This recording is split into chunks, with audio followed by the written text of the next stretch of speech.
Hi there, good evening. Welcome along to the MODUS Super Series, where the final places at finals night will be filled at the end of this evening's action. A couple of them were filled this afternoon in a dramatic conclusion to Group C. And here's Henry Deacon to talk you through what happened.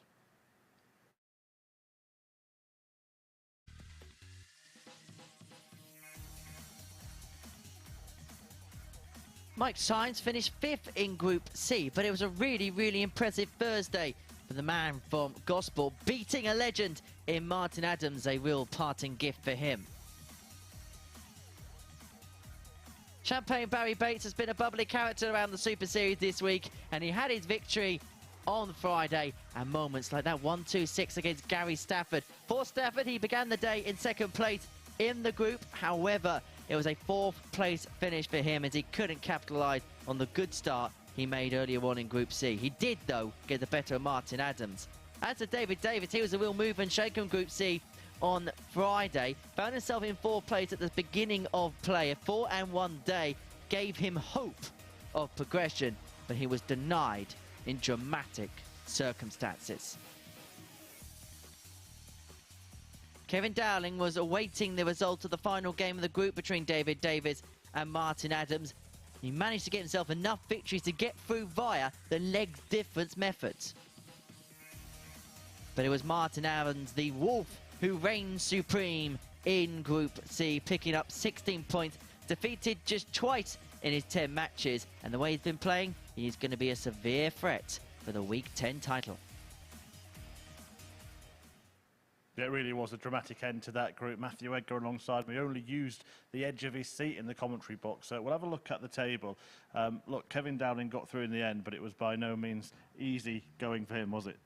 No, not at all. And when you look at the table, you can see there 2 players on 12, Gary Stafford just behind on 10. He started that day on 8 points, actually, and he only got 1 win. That was against Martin Adams, who, until that point, looked like he was going to run away with that group. But for me, the rightful 2 players went through. They were the 2 players I thought would go through at the start of that, and they're the 2 players that was there at the end.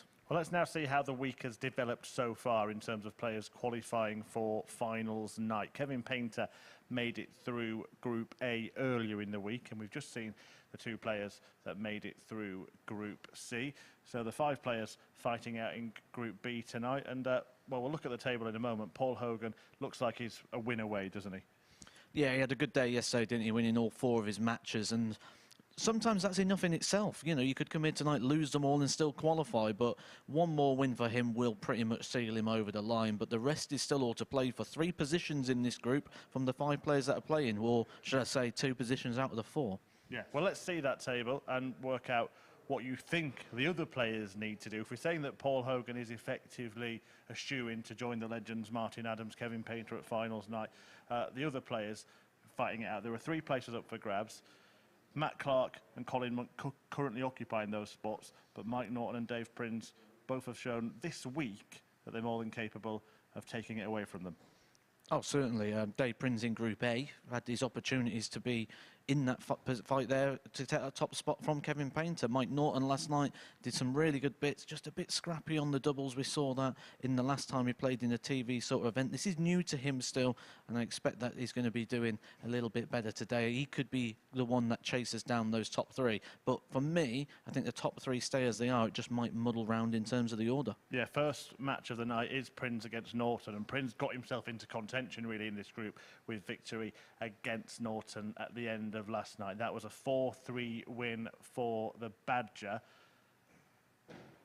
having lost his first 3 matches. So a repeat for him could see him leapfrog Norton and move into those top 3 spots. Norton looking for the same outcome. It's going to be close between those players, but let's get the action underway. Matthew Edgar is going to go downstairs and join Henry Deacon.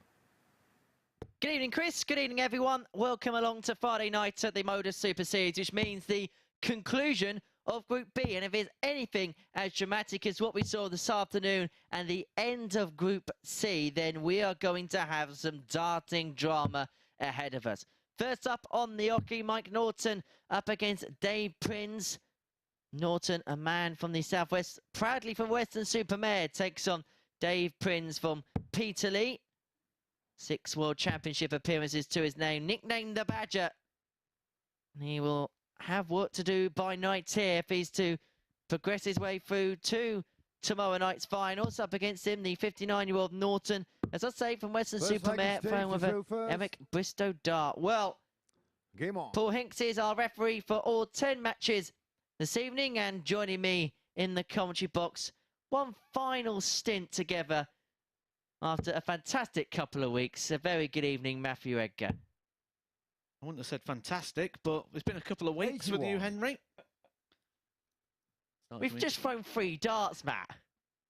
I saw Mike Norton earlier, and he was in really good spirits, actually. He's really looking forward to the 40. challenge and the task that's ahead. I actually said to him today, like, if you're going to turn up wearing those trousers, you need to be able to play darts. They're a pair of Bobby Dazzlers, aren't they? You got a pair of those in your wardrobe? 140. Won't confirm or deny. But what we're expecting here this evening, Mike Norton on his debut night played some good stuff. And I suppose it's kind of the story as we have a look at those trousers. Oh. They actually look really good with the shirt. It's like an all-in-one piece, isn't it? Really suits him. 2 points to his name last night, but 60. it feels like an unfair reflection on the way he played. I would have agreed with that, and I was absolutely going down that road until the last game when he had it completely in his hands against Dave Prins 100. and let it slip. He threw that one away, and I would have said normally Mike Norton deserved at least 4, but when he threw that away, you kind of say he got what he deserved because he should have had that victory against Prins yesterday, and now, if Prins follows that up with a victory here, 140. Prins already looking better than he did yesterday, it might feel like a missed opportunity for Mike Norton, and he might have just let Dave Prins back in the tournament. 100. Dave, you require 80. 80 for the first leg. Prins, who we expect a much improved level from tonight. Already seeing signs of it in the opening leg. So they go treble 17, double 12. 22. Mike Well, who knows what happened there. 161. A bit of a flyer. So Norton 161 for the break of throws. Not going to happen this time. And so Prins returns for 58 to 59. take Dave, this you opening require leg. 58. There was 2 darts right on the wire, wasn't they? You could see him wobbling. There wasn't much sisal there for him to penetrate. Should have had 3 darts straight at this. Game Instead shot he's on the going to get first 2. leg. Dave Prins. He only needs 1. Takes the opening leg.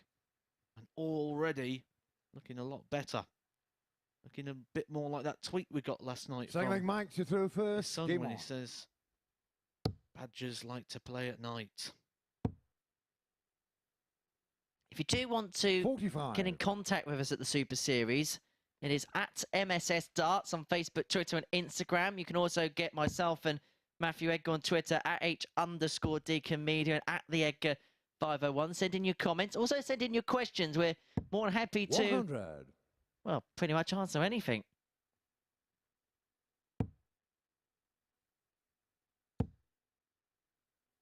Well, maybe not everything. 81. Yeah, I think there's a couple of questions I'd have to avoid. Depends who it comes from. If it comes from our 81. production team, most definitely ignore.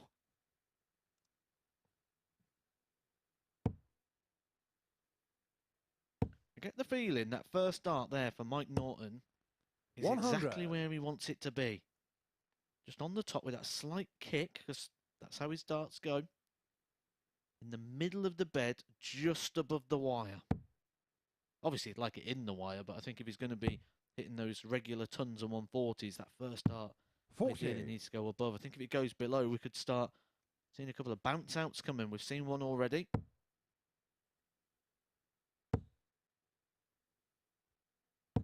$60.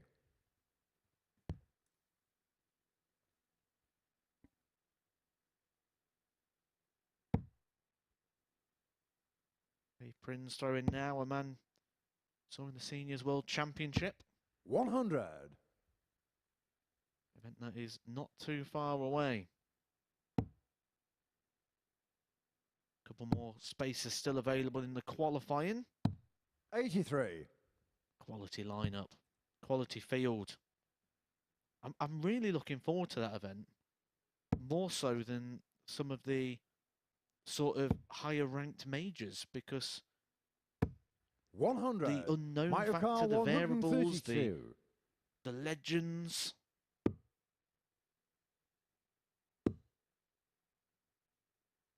Now, because he's got 92. long David points, Clark, does it 80. make the second attempt at the ball even more difficult? No, the longer point should make it easier, because what it does is it moves the barrel further away from the board. So essentially opens up the bed. Because his darts kick over to the right, he should have been able just to step left, and it should look quite inviting for him. This less so inviting for Prins. 40. Yeah, that was a Michael good Carl, effort there 40. from Dave. Mike Norton, your problem yesterday was the doubles. Game Not shot on the second leg. today. Mike Norton. Mike Norton levels up the game. Good start from both. Much better level than the game we saw last night, where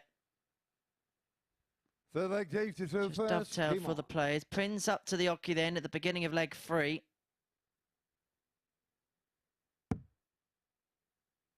And that first dart, when it kicks up like that, is absolutely plumb. It invites others to follow. And down for the 19s he 177. goes. I actually had a throw on this stage for the first time this evening. 91. There was one of the stage crew was in here earlier. They've actually got my darts. I was having a practice earlier on. I came in, so I felt warm enough that I'd be happy to have a throw on there. And he had my darts, so I had a little throw on there. Oh, it's a nice stage. It's a nice 27. throw. It really is.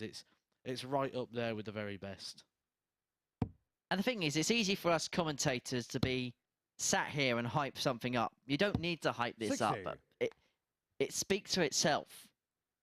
Oh, I've played on the World Championship stage, Minehead, all the outside boards, like at the UK Open Stage 2, Euro Tours, 121. the old UK Open venue when it was over at the Reebok Stadium.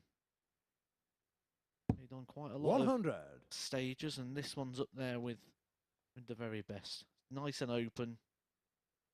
The board feels like it sticks off as well. You don't like certain stages. The board feels like it's in as part of the backboard, and it makes 85. it feel deep. Is the word when Chris Mason, when I spoke with him about it, he said the word long. It's the same thing, but it's just a different perception of it. This isn't. This stands out. 140. This is in your face, David and this is Clark, why people play their 91. best here. Prins playing some of his best here. 91 after 12. Well, there's the single 17. Went across for the 14s there. 51. Sets it up Michael quite nicely Carl, indeed, up for 110. tops. But Norton here, break chance on 110. And he should get a dart. He is going to get a dart. A double 16. 94. Had a David couple of Clark, them 40. yesterday. So it's solid all round. Talking about solid. That's Dave Prins personified.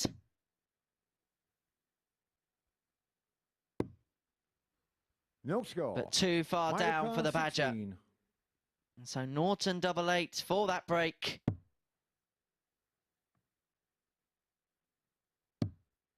Game shot on the third leg. Mike Norton. Mike Norton gets the break of throw.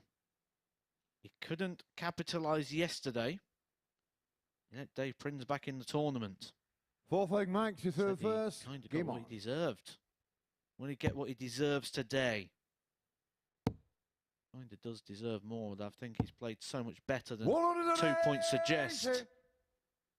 Fires in a max. Looking to drive home the advantage he's just earned himself.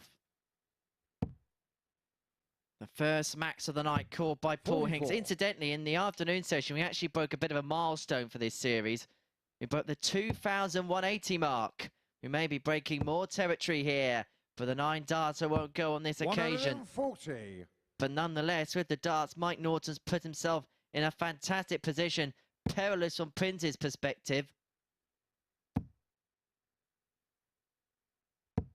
100.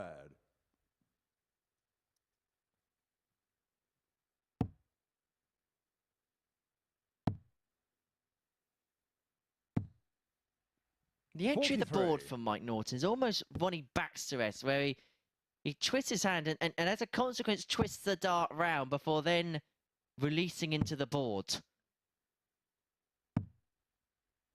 79. Michael Carr, 138. Plenty of room here, plenty of wiggle room, plenty of space. Oh, he's playing well. 98. Just trying to keep it simple. Don't complicate things. Simple game. Really make 100. it harder. Michael Carr, 40. Game shot on the fourth leg. Mike Norton. Mike Norton looking good. 3-1 up. Looks like he's going to avenge the mistake of yesterday. He needs one more leg. We've had a couple of questions coming on Twitter as well. Fifth leg, Dave to throw first. Game Good on. evening to everybody. Max, I've seen your message. I'll get to that in the next game because it's probably a longer answer than we might have time for in this one.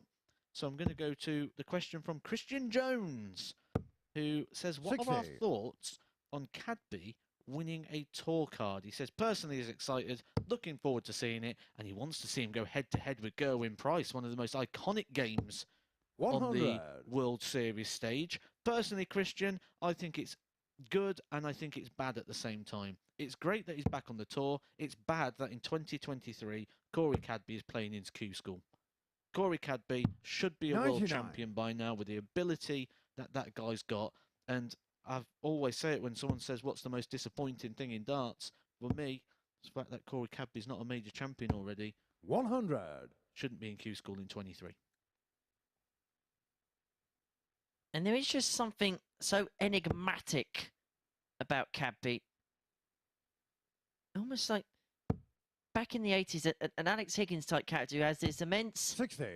natural talent that can be a world beater. But how can he harness everything? How can he put everything together? And maybe those few years of maturity, now he's had a bit of time away from the game, may do him the world of good, because he came on the scene pretty much completely from nowhere, did well in the World Series, and then he gets the big kite going into a World Championship game with Joe Cullen. He just comes out the other side, wins the tour card, and then just things began to unravel, didn't it, to kind of towards the tail end of that stint. Mike Norton looking to win the game for 161. Not going to happen, but he is going to return. This is some performance. He's averaging 93.36, and he's 38 points away from securing a 4-1 win. Amazingly, when you consider the way he's played, it'll only be his second win of the group. 57. Michael Carr, 38. It's amazing when you think Dave Prins hit the ground running in this one. Game But running shot on the into the match, Mike distance Norton. is where he will be going. Mike Norton, fantastic. Much better today. I said if you're going to put a pair of trousers like that on, you need to produce. Maybe you should wear those trousers all the time. He actually told me there is lucky trousers. Well, that's certainly done well for him today. Good vibes for Norton, good average, and he gets the 2 points on the board. Coming up next, we've got the table topper, Paul Hogan, taking on somebody who is in the top 3, Matt Clark.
Welcome back to the MODUS Super Series, where we are ready to get our second game of the evening underway as the runaway group leader Paul Hogan faces Superman Matt Clark. Crocodile Dundee won all of his matches last night, and a repeat of his victory over Clark would see him effectively snap up a Saturday spot. That was 4-3 in Hogan's favour, and 11 of Clark's 14 games since Tuesday have gone the full distance. So to guide you through probably the next 7 legs, it's Matthew Edgar and Henry Deacon. Yeah, thank you very much, Chris. Yeah, Matt Clark's definitely given us his money's worth, hasn't he, this week? It's been tight, it's been dramatic, but that's the sort of darts we like to see when we don't know what the outcome's going to be. Yeah, well, essentially, we know what the outcome's going to be if we say that what's happened in the past is going to happen again in the future. Paul Hogan wins 4-3. Because every game Matt Clark's involved with goes 4-3, and every game we've seen Paul Hogan involved with so far, he wins. So 4-3 would be the First leg is Paul to throw go-to. first. It was 4-3 yesterday. Game on. Paul Hogan had a slow start yesterday. He was very despondent. He's going to want to start better, and like, instantly you can see the way the darts are going in. This is Paul Hogan on that redemption mission. And we talked about the attire a lot, haven't we? We spoke about the various shirts of people. We spoke about those trousers of Mike Norton. Just have a look at this shirt here of Paul 100. Hogan. Big fan of that. Got a big cheesy grinning crocodile there growling with... He's got a dart in his mouth. 140. One on the back as well. Love that. Big fan of that shirt.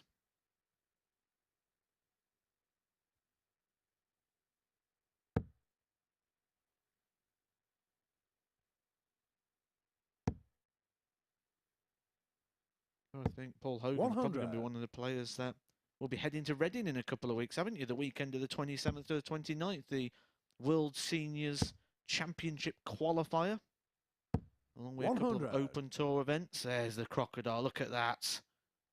He's going to be hoping to have plenty of bite about him tonight. That's an angry crocodile as well, isn't it? Angry croc. 140. Paul Lucar 121. Will the croc have an opening bite? Triple 17 would have left the bull. Clark back for 161. 97. Matt Lucar 161.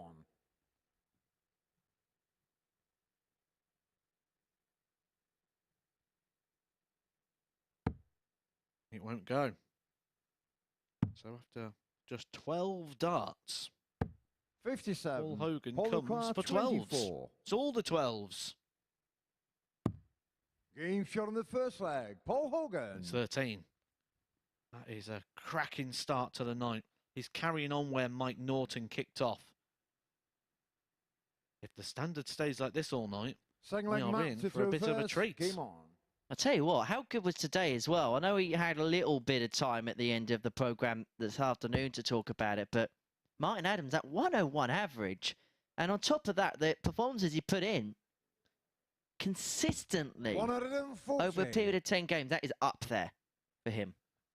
yeah, that was good from him there. I think, despite the fact he won the group and all the positivity, 60.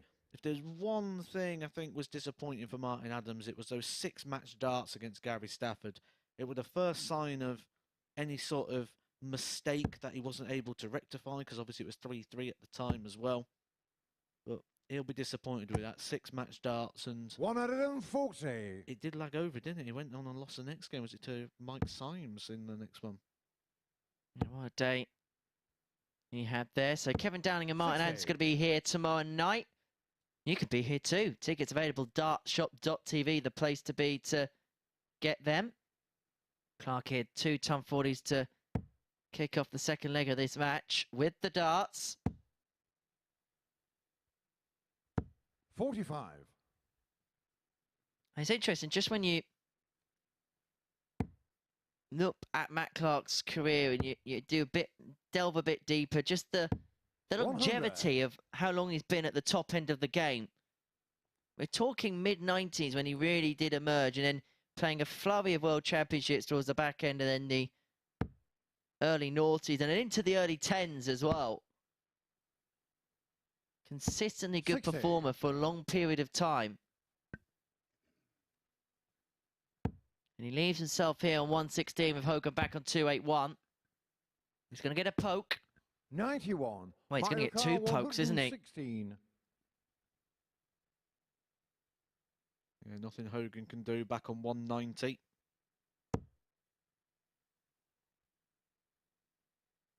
We can say he can leave some pressure on and he can cause a bit of drama. 41. But how much drama? The mentality here for Matt Clark should be, I've got 6 darts from 116, regardless of if Paul Hogan leaves a single darter. It's not a case of going, this is a pressured shot now because he's gone and hit the 138. big shot there to leave it on. 75. He had 6 from 116. That was the situation. Don't play every situation through the mind. Don't live every moment. You've still got the 6. This is the second part of it. Don't draw into that emotion of the short term. Game shot on the second leg. Matt Clark delivers the 116 in 6 darts. And I'll just go back to that Twitter question we had come in. This was from Max Reese Sharp. Thank you for getting involved. He said that he's been loving the MODUS Super Series this week. He says, but he struggles with his balance sometimes. Is there any tips? Does the right footwear make a difference, or is it something different? Now, it is quite hard to tell, and it's hard to give advice blind, because sometimes it can be more damaging than good, because it could be various things. The one thing I would check is to make sure that there's no weight going past the hip. A lot of the time, if the hip retracts back into the body and something like the shoulder leans a little bit further past, that will just change that central line of gravity, bring it outside the body. So look at the base of support. The base of support is the thing that roots you into the floor. 100. It's the feet position. Make sure they're correct. Look at where the centre of mass is. We can have a lean, but we need to have a lean that does not break the line of balance. The line of balance goes from the foot all the way up the front part of the body to the shoulder. So just have a couple of checks on those points. If you're still not sure, head over to Facebook, type in Matthew Edgar personal training, and put a request in for a personalised coaching session. 100. But they're the general things to have a little bit of a look at and a guide through if you're struggling with balance. Don't worry too much about footwear. The footwear's more to do with a comfort factor, and it opens up a debate, doesn't it? Do you practice with your shoes on, and do you practice with them off? But then that just opens up the same debate of fluency versus 58. mastery, which I'm a very big fan of the mastery side. Which feels like a long discussion to have at 10:30 on a Friday night. Oh, absolutely. It can go very deep. 99. I used to deliver seminars about that, and I used to deliver them for about 3 hours long and still feel like I didn't have long enough. So I'm probably not going to have long enough before Paul Hogan takes out a 142. 81. Paul Lucar 142. He's going to get 6 to do it, though. And has been all with the dart so far. It's been fairly comfortable with the dart so far. And Hogan can square this up 90. along for the 10s. He's himself on 52 after 15. Clark back on 204. Hogan with a win here will go through.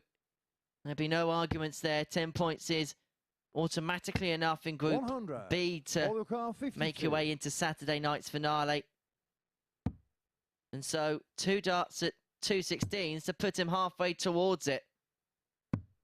20. So Clark gets a chance. Another 104.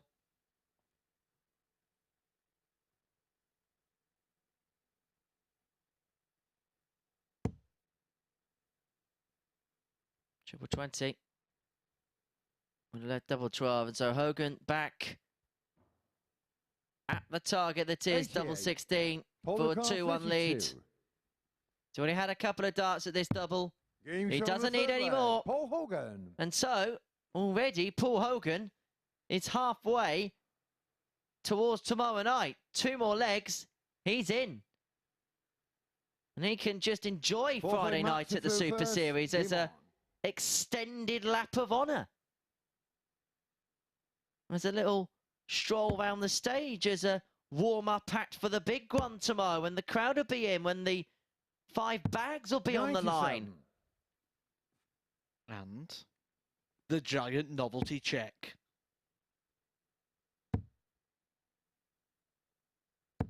60. Although I'm not here myself tomorrow, actually. I'm heading off. I'll be back again in a week's time.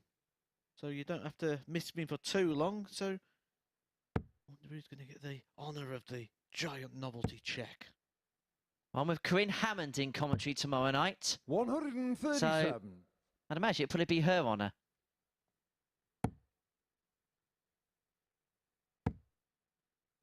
Want that to be my job every time I'm down here. 78. The big novelty check. And that over. I don't think Adam Mould was too keen on it though, was it? He wouldn't take it off me. I'm stood there holding it for him.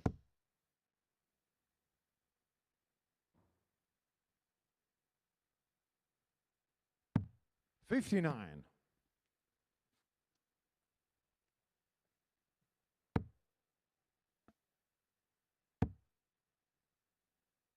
Although that was a huge 60. moment for Adam Mould in his career. And we've actually seen somebody else who's gone down the ADC route today in Adam Warner. He won the last week before Christmas here at the Super Series. And what a difference a month makes. And this is without disrespect to Adam at all. But around about this time last month, not many people have heard of him. He comes here as an ADC qualifier and a huge 52. beneficiary to that system, by the way. Wins the week. And then was within a leg of automatically sealing his tour card today against Graham Usher, who we send the almightiest of congratulations to for winning his tour card today. We'll talk more on that in the next leg. Both players on a finish. Clark, first poke on 156.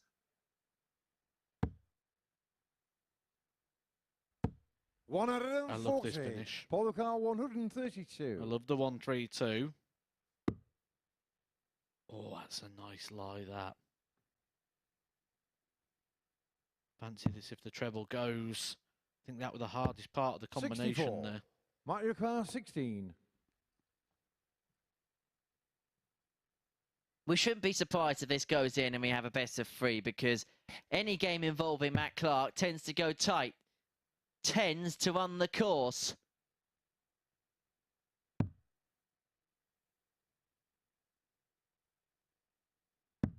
Game shot on the fourth leg. And it doesn't seem as if it's going to change here. Because Matt Clark always seems to find a way to send us to the 7th. The flag Paul to throw. He's a great entertainer this week here at the Super Series, is Matt Clark.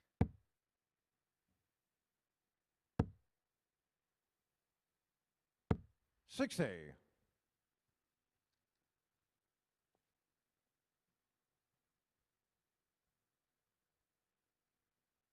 So just a reminder how Group B works then in terms of the points. So if you get to 8 in Group B, the only way you can be knocked out is on legs difference. And by and large, the reason that that happens is a load of players are tied. Sometimes all 5.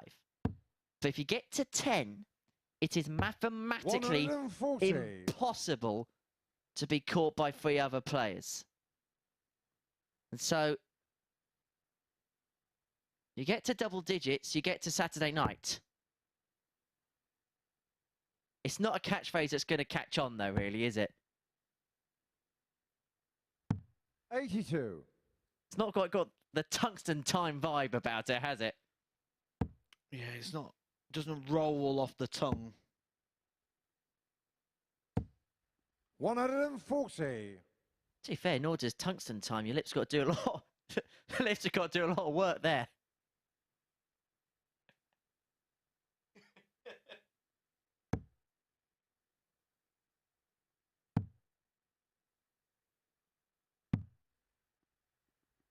$65.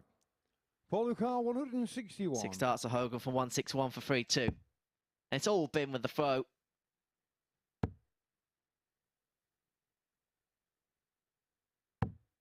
$95.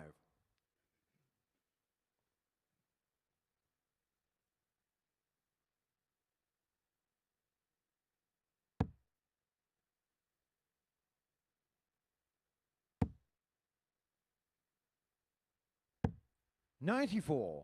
Paul Good Car last there. 66. Matt Clark. 66 for Hogan. Oh, that's a happy little accident.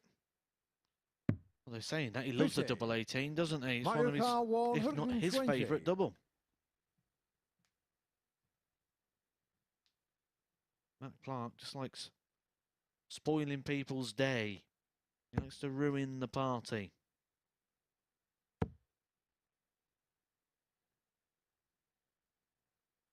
We should nickname him the Gate Crasher. 60. Paul, your car 16. Superman the Gate Crasher. That's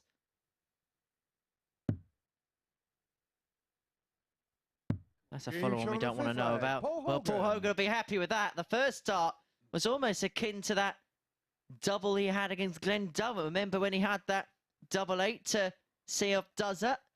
And the Lakeside back in 17. I'm sure Hogan will be pleased to be reminded of that. I'm sure Glenn will be pleased to be reminded of that. Who is going to be with myself next week?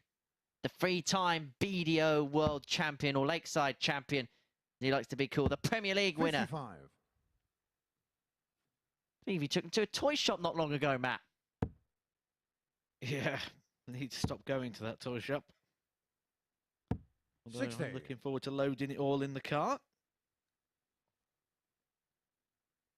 Problem is, it gets the juices flowing. I've then been sat in an evening scouring eBay trying to find a few more.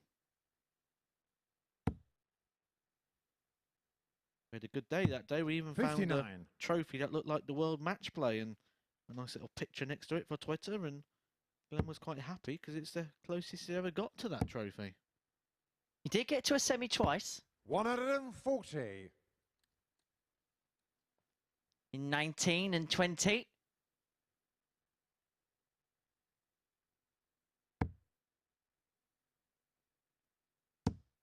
What was your record like in the match play, Matt? Well, I've actually never lost on the World Match Play stage, and you're probably going to think this is a joke, like going, ha, he's never played on the World Match Play stage. I actually have.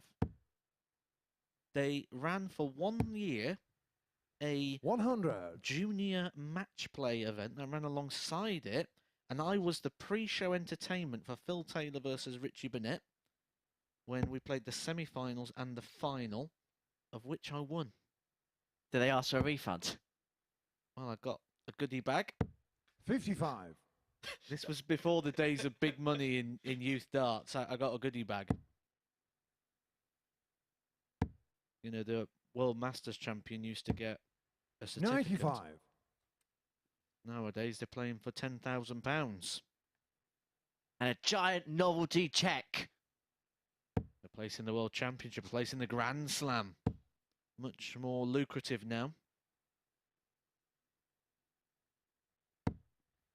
121. I think it was the year Adrian Lewis won the British Teenage Open. He got like a 12-inch TV or something.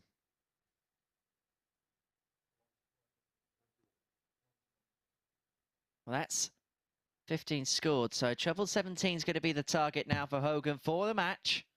Clark 111 to do what he's seemingly been doing all week, and that sent us all the way to a deciding leg.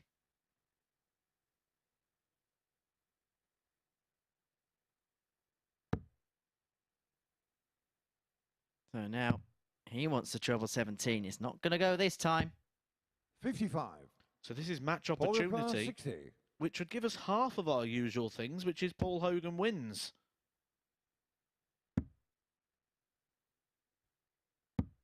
40. Mario We Kart can't 56. stop half of it, can we? We've got to go the whole hog. The other half of that was Matt Clark gets involved in a 4-3 match. If he hits this 56, we have a level game.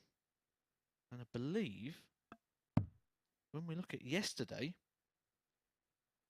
3 of his games out of his 4 went the distance. 46. Paul your car 20. Out of his 15 earlier in the week. Just shows that he's not blowing people away and no one can blow him away. But he is beaten on this occasion. His victory for Paul Hogan, that pretty much, well, it is. It'll be Paul Hogan through. He goes through to Saturday night to join Kevin Dowling, Martin Adams and Kevin Paint. You can see what it means to Paul Hogan. As he leaves the stage, he moves on to 10 points. Mike Norton played awesome in our first game. A 4-1 victory over Prins. takes on someone who really stood out yesterday as a top performer, Colin Monk.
Hi there, you are rejoining us here at the MODUS Super Series with Game 3 of Friday night about to get underway.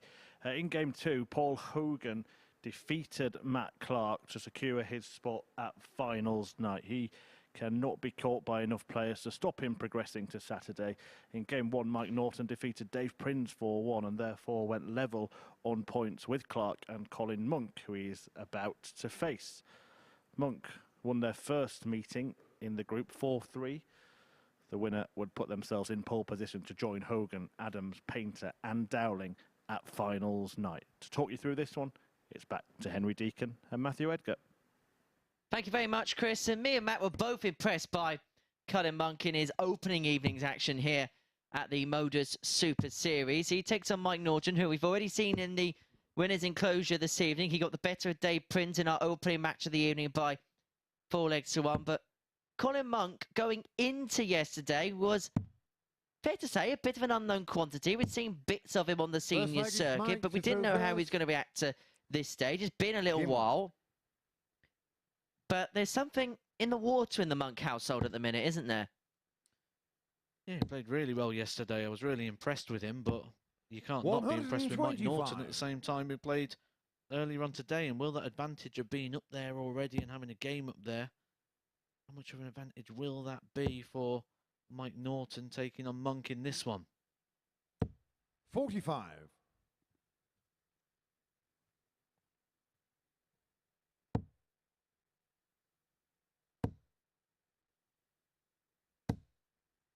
This is 140. actually one of Henry's highlights. Now, one part has already come in. I said Mike Norton will get the better of Dave Prins at 5-4. Now, I'm going for Colin Monk to get the better of Mike at that same price. 85. I think on the evidence of yesterday, the Colin Monk we saw there, you'd have to say it was the value call.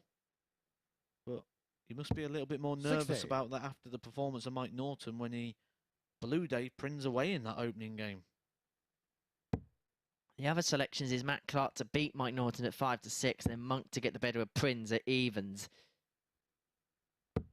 100. Remember, 18 plus, be gamble aware. .org is the website. 136. You said he's got to play well with trousers like that. Well, he is playing well, isn't he?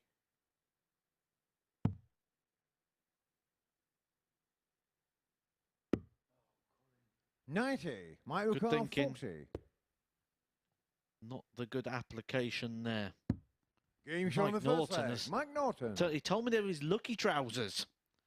Why doesn't he wear them trousers every match? If I was playing like this and I considered these my lucky trousers, I would never take Like them Colin off. to throw first. Game on. I was wondering why this commentary box is a bit whiffy. Oh, I'd be walking around the supermarket in them, going to the theme park, walking on the beach, 97. picking the kids up from school, and everything. I'd be doing everything in those trousers. Probably even getting a shower in them.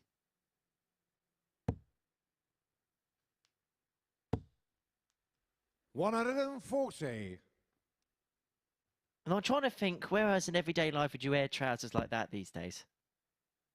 If I've called them lucky trousers, then I perform like this.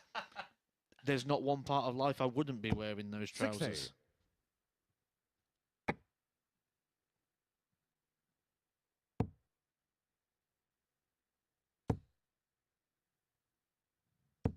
$140.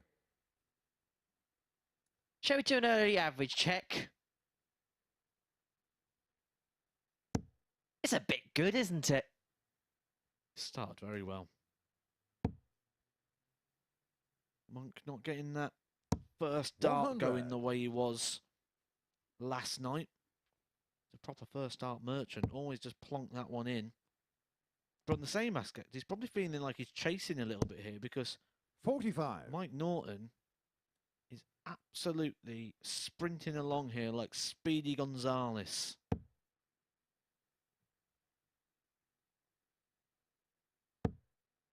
Can you see Speedy Gonzales in those trousers? 55. If he thought they were lucky enough, I'm sure he'd be having aware of them.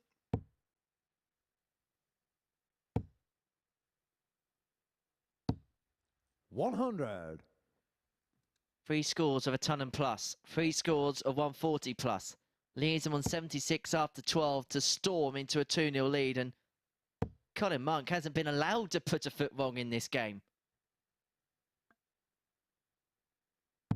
137. But he's trying to Minor keep him par honest, trying to at 76. least force the mistake. That's experience of the former world master. As Norton will not get a 36. crack at tops. And Colin so, O'Connor, despite 52. the scoring power of the man from Western Supermare, well, that single 8 was a bit of a Western Supermare, and it gives Monk the opportunity at tops. Now 10s. Game show on the Because in second darts, leg. only one Colin thing Monk. matters. You can score and score and score all you like, but it's all about claiming that final double. Monk gets exactly that and levels up at 1 apiece. Look at the reaction. Third I leg, Mike used the to throw term first. yesterday when Game Colin on. Monk was playing, controlled aggression. How will Mike respond to that? His first big setback. 81. And it's ironic, really, isn't it, that he's been scoring like champagne in the first couple of legs, but then he can't find the big 16. 140. Find himself a dart at tops. That's the irony of this game. What a night we are having here already. Fantastic start to the darts. 99. It's been a day of darts. We've had Super Series, Group C conclude this morning. We've had the World Series over in Bahrain, won by Michael Smith again. It's getting a bit boring, that, isn't it? Michael Smith winning. 125. It's not bad for someone who apparently couldn't win anything. We've got Corey Cadby picking up a tour card over in Europe. We've had Graham Usher picking up a tour card in Milton Keynes. 100. I think we speak on behalf of everyone at the Super Series. Graham was a really popular character around here. Someone perhaps you'd call a pro's pro. Well respected by everyone, so congratulations goes to him. 60. This one is finally in the balance. Who will flinch first? Mike Norton is playing some inspired darts. 100. Every time I've watched Mike Norton play, I always think, why on earth has this guy not gone so much further? And you did have an interview with him yesterday, didn't you? And he was telling you he's the chairman of the county chairman. 60. I think it was Michael at Carr, I think it was 121. in Bristol, wasn't it? The Bristol Darts and West of England Darts Association. And there's a lot of influential people involved 57. in darts in Colin that part of the Monk, world. So to be a 116. chairman of that means you're a very authoritative figure. Yeah, it makes me wonder if he's had the same sort of thing as Steve Brown, where he sort of sacrificed his own development for the development of others. Double 18. For a 15 darter for a break of throw. 80. Oh, and that's right on the Michael wire. Carr, Gives 64. himself a tap on the leg. He'll now be hoping to hear a score called out here from Paul Hinks rather than game shot. Game shot on the third leg. Mike Norton. And releases the pent-up emotions. And that's really the first time we've seen a real flicker of emotion Fourth leg, Colin, at least just first. mid-match Game on. from Mike Norton. Set up on the balcony, and we've mentioned last night as well that the letdown for Mike Norton yesterday was the doubling. He was 4 from 6 in the opening game. He's 2 from 2 in this. 100. He's had 8 darts at a double so far tonight, and he's managed to hit 6. Whatever he did between last night and tonight, keep doing it. 30. Because ultimately, despite the brilliant play that he had last night, that was his undoing. That was the reason why he only came out with 2 points. And that final game against Dave Prins was probably the ultimate case in point. Yeah, he could have easily walked away with 60. 4 points yesterday. Really should have won that game with Dave Prins. Dave Prins, though, still active, still in it. He's still got those 2 points, can still reach 8. 45.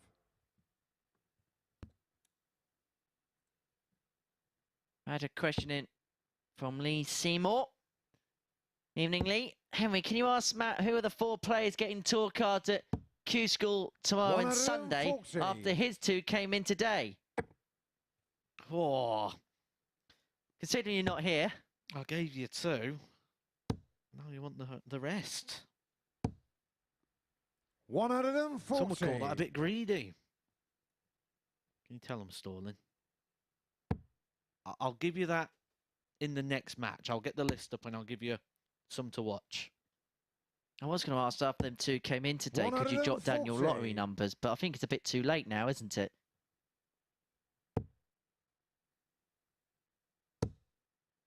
And Colin's just doing enough, isn't he, on his throw at the 67. minute, just to Colin Carr, keep himself in the 61. game. At some point, he's going to have to hope or more find something on the Norton darts. Well, he's beyond that, really, isn't he? More than just his own throw. He managed to carve out that dart at double 18 in the last leg. This could have been throwing for 3-1. 116. But the way Mike Norton's playing, you do feel like it's going to have to be something like it's going to have to be a combination shot. I think he's miscounting here, is he?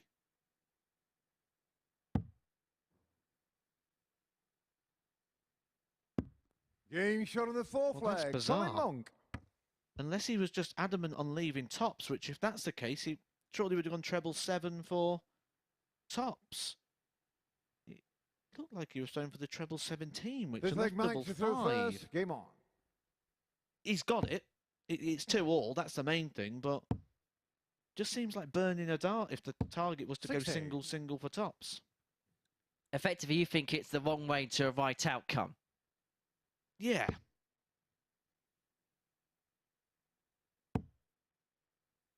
Mike Norton has just come off the boil slightly here, 140. and Colin Monk is sensing opportunity. If Colin Monk goes to the Seniors World Qualifier, I'm confident he's going to get through that because he's 81. playing quality darts these last couple of days.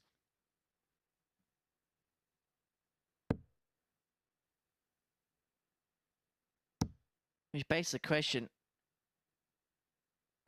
how good a 97. price is a qualifier going to be to win that competition? We saw Richard Howes do some good stuff last year at that championship.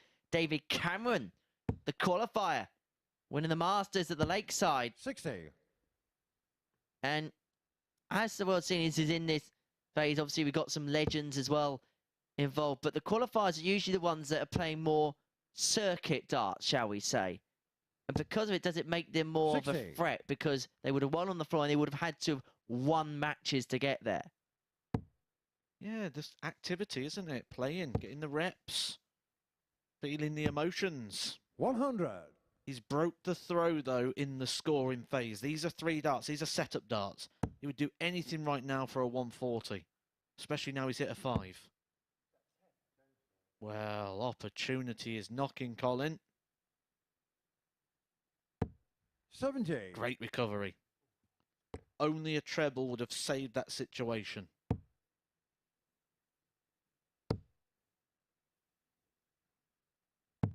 $44. Colin, your car won. Now the opportunity comes back around. Dodged a bit of a bullet there. Good dart. 74 left. Could leave himself on top. So double he's been trying to leave himself. 75. Oh, he's missed the big Michael number. Carr 156. Could have been coming back for 3. Might not be coming back for any.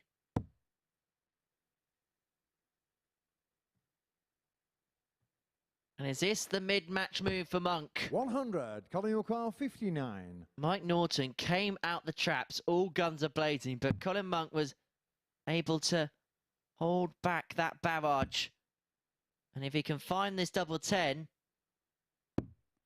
39. he would have been able to have weathered the Michael storm Carr, enough and then 56. found himself in front. But Norton, to re-establish his advantage, will have 2 darts at tops. Now 10s.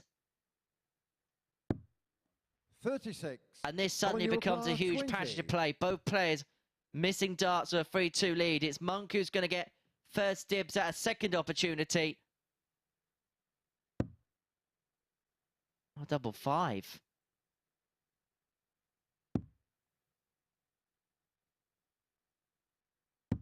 Game shot on the That fifth second leg. dart was just a Colin safe Monk. dart, wasn't it? He didn't want to come inside. He was just finding the range, getting the pitch, getting the length. And that was what I'd probably call a professional miss, really. He didn't want to 6th leg Colin come to throw inside and not first. get that Game extra on. dart. He was just teeing it up. That was good. Good darts there from Colin Monk. That is why he's a former World Masters champion. What a roll of honour that trophy's got. 140. Eric Bristow, Phil Taylor, Bob Anderson, Martin Adams. And that's just scratching the surface. 45. And it looks like Colin is starting to extend in this one. 100 plus on the first exchange. He just needs a treble. Treble a visit now, and he could get through this quite cushy in this leg. 85. Even Glenn Dummett won that trophy a couple of times. Yeah, the pace just coming out of it now for Mike Norton. 82. Big last, just keeps him in a little bit of hope, but he's going to have a 2 treble visit just to level off his scores because he's gone into a new block of visits. Monk just needs 1 treble. He finds 2. 140. Inspired form. And interestingly as well, we've been speaking about Norton's average being much higher than Monk's for the most part of this game. Well, it's swung the other way round at the most crucial time. Monk with a 3-point advantage there. He may have the points in terms of a victory if he could have nailed that 136 there. He is going to return for a 4-2 success and to condemn Mike Norton to a first defeat of the night on the back of a rampaging success against Dave Prins in the opener.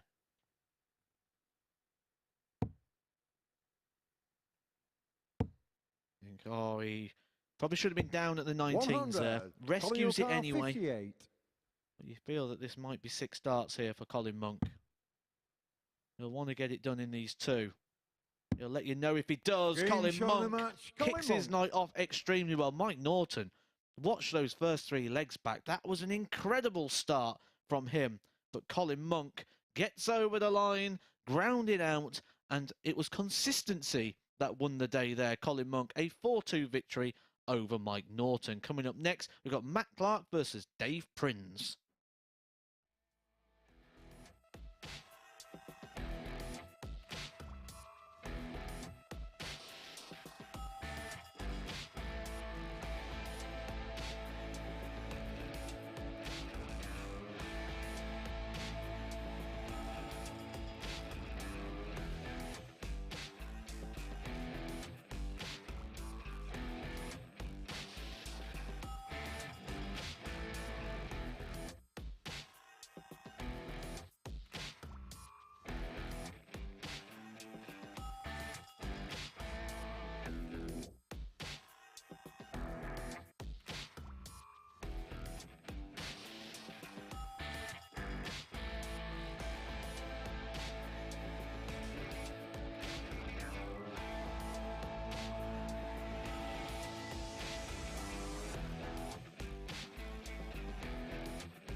Welcome back to Friday night's Arrows action at the MODUS Super Series. 3 games of 10 tonight have already been played, including a victory for Paul Hogan, who has already sealed his spot at Saturday's finals night. That was a win against Superman Matt Clark, who is still scrapping to join him in tomorrow's field. Just about still in contention as well is his opponent in this one, Dave Prins. But you would have to fear for the future of the Badger as far as this series is concerned if he was to lose this match. So let me hand you back to our commentary team to talk you through the action. It's Matthew Edgar and Henry Deacon. Well, yes, the Badger really is at threat of extinction, isn't he, really, in this competition now? The Badger's got to be pretty much perfect and then hope for a few more scenarios to come up from here on in. Paul Hinks is our referee for Clark versus Prins, the 5th renewal of this rivalry this week.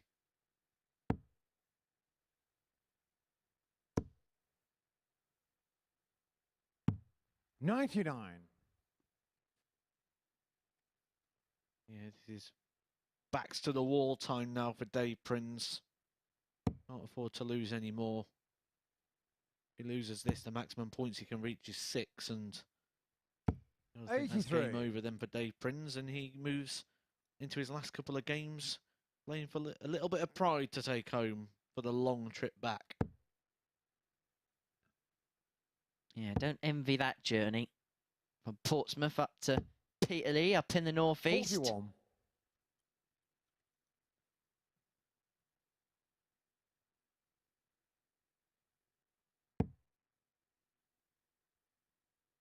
Amazingly, we've had Dave Prins here for a whole week, and we still haven't at one point managed to crowbar in Badger, Badger, Badger, Badger, Badger, Badger, Mushroom. Are you feeling all right?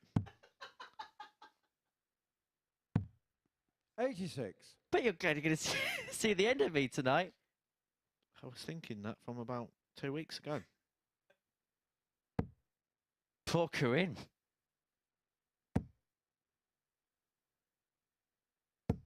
$140. These are two of the more steady throwers. They'll set the darts. They're not two players that'll just play on feel, play on rhythm like a Yellow Klassen who we've seen down here before. 96.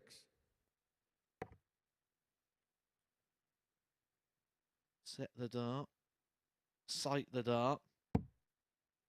You see, he just wiggles the dart in the hand, just feeling out where that balance point is. 140. Making sure it's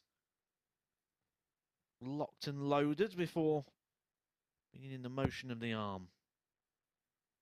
Matt Clark, slightly different. Matt Clark uses quite a lot of shoulder within his throw, and you can see that by movement of the elbow. You see how it raises. I saw with David Davis this week a tendency to split that 38. Dave Prins went straight for it. 22. It's the first time, so then he had to go for the split for double 8. That didn't go, and so Clark, 45 to take the opener with the darts. 13 for double 16.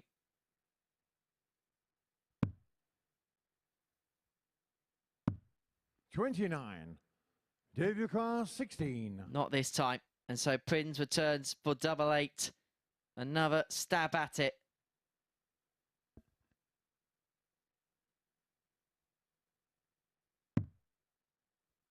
Good lie. The way his darts sort of kick. Game shot on the was first always leg. going to go in. Prins. They've been quite comfortable in wagering that one if we could. That was a lovely lie there for Prins. The way his darts just laid to the side, it was just so inviting. Just really opened up the bed. I used the expression earlier in the week like a basketball hoop with the backboard, and that's exactly what that was. A slam dunk. 100. That could set up a debate on social media. The Harlem Dart Trotters. So who'd be the, if you're going to take 5 darts players on tour for a bit of entertainment and trick shots and all sorts of different bits, who would they be? I don't think you need 5, really. You just need Wayne Mardle. He's like all of them rolled into one. I would say um, 60. myself, Aaron Beanie, Steve Iron, and Ryan Searle with Wayne Mardle, because Wayne Mardle could do the show for the whole night and we could have a great laugh. I can understand that logic. Yeah, the rest, we'll just sit at the side. Go on, Wayne, you crack on. If you haven't seen a Wayne Mardle exhibition, highly recommended. Be interesting to know if anyone out in the 59. world of Twitter has been to a darting exhibition, and if you have, who have you seen? What shots did you see? Was there any moments you'd like to tell us about? Send us a tweet.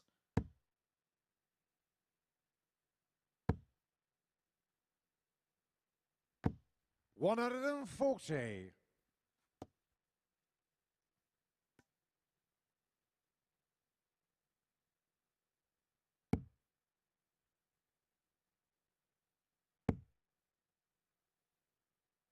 You can see it's getting to Dave. 23. The shake of the head. It's very rare that you get any emotion out of Dave. He's normally full on poker faced. But when it happens too often, it grinds down the best of us. 85.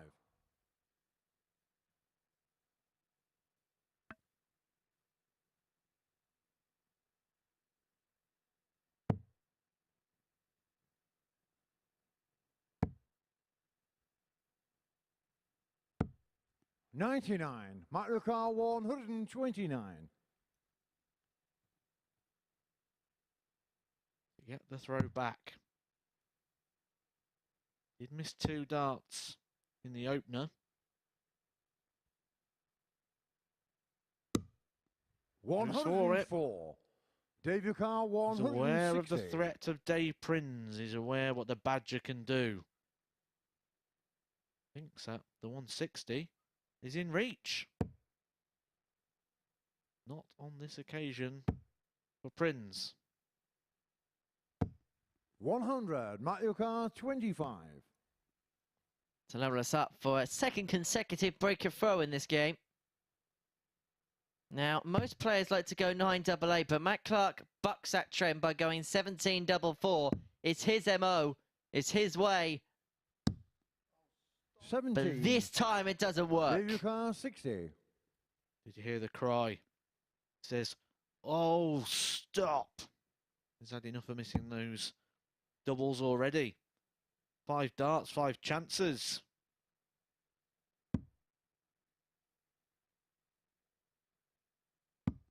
$20.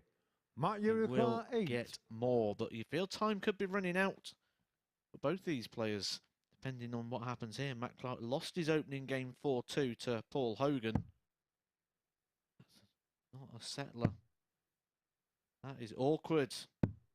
4. Dave Carr 40. He just signals there that he's just struggling with that extension a little bit. Maybe a bit of tightness coming into the arm, a bit Game of shot on fatigue. the He has been second here leg. all week. Dave Prins. Started this group on Monday. Group A, Monday, Tuesday, Wednesday, is now playing his 5th consecutive day. After today, he'd have Third leg played match is 23 reversed. matches Game of on. darts. And to be fair, he's probably played enough legs that we could have said that he's played about 40, because he has gone the distance.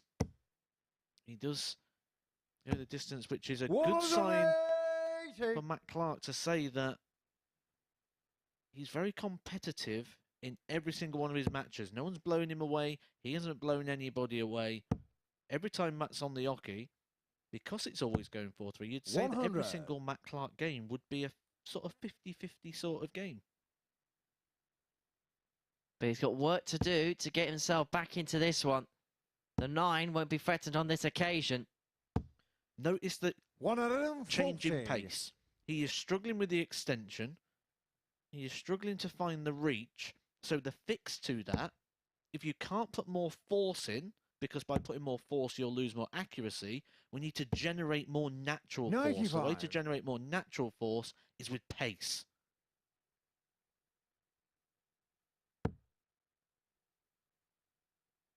Keep the pace going, Matt. Don't ease it down. 60. The habit is when you start then finding it again, you start then back slowing down to where you originally was. So by fixing the problem, you go back to the problem that 58. you already started. Mark your car, Absolutely. 121. It's a crazy world that we live in. So much easier if we was robots.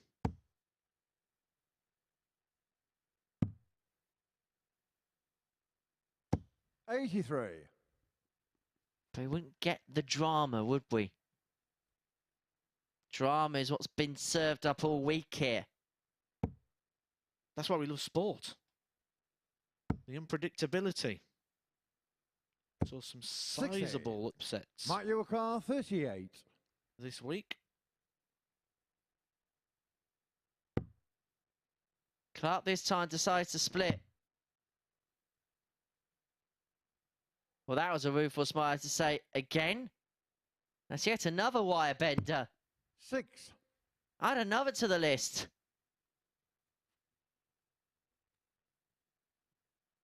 I would say penny for the thoughts, but we don't need to ask him because it's written all over his face. It has gone from frustration to this is getting beyond a joke now. 100. 10 Mark your car, darts. 32. 10 missed doubles for Matt Clark. He could have been thrown for 3-0. Game shot on the third leg. Matt Clark. But he holds the throw to stay in it at 2-1. And what point can it possibly get to a stage where that frustration can completely boil over if you're not careful? Fourth leg, Dave to throw first. Game on. He wasn't too far away from it there. You'd have to say that if he'd have missed those 3 darts, Dave Prins goes out, that would be a moment. 85.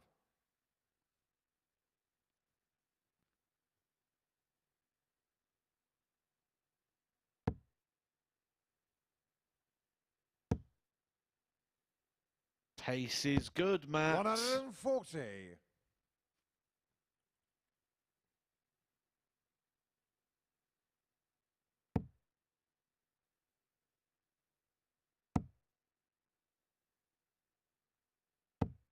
$121.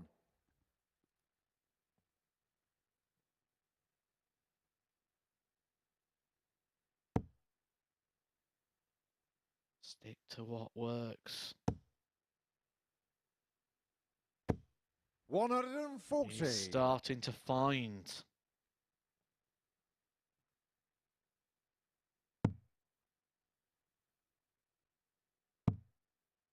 Dave Prins hopes getting through to tomorrow 95. night are already hanging by a thread.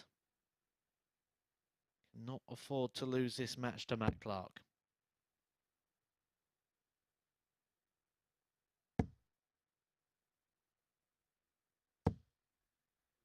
$41. So advantage Prins with the darts.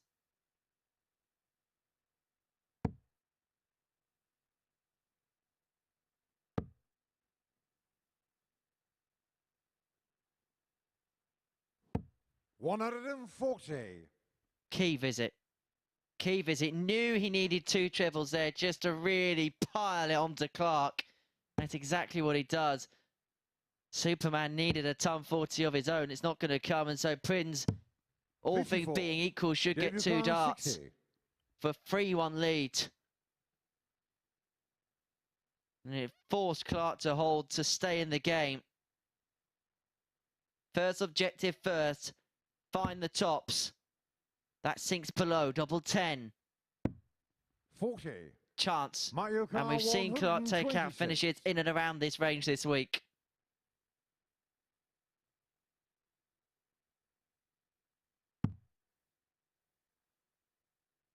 Has to stay there and try and move across. That's the treble. The bull.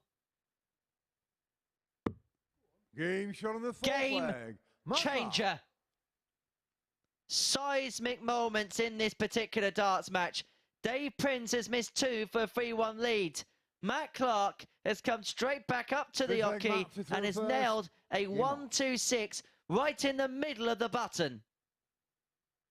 I think we've found the solution to Matt Clark doubling problems. Just go for the bull. Go for the smallest target on the board. Great finish there from Matt Clark. Despite all the missed doubles, 60. running at the 85 mark on the averages.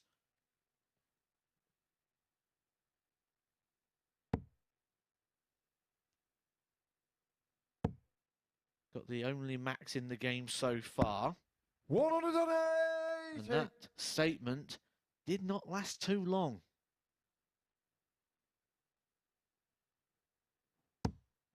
It makes this visit for Clark absolutely pivotal because right from the get-go in this leg, 137. Prins has put him under piles of pressure.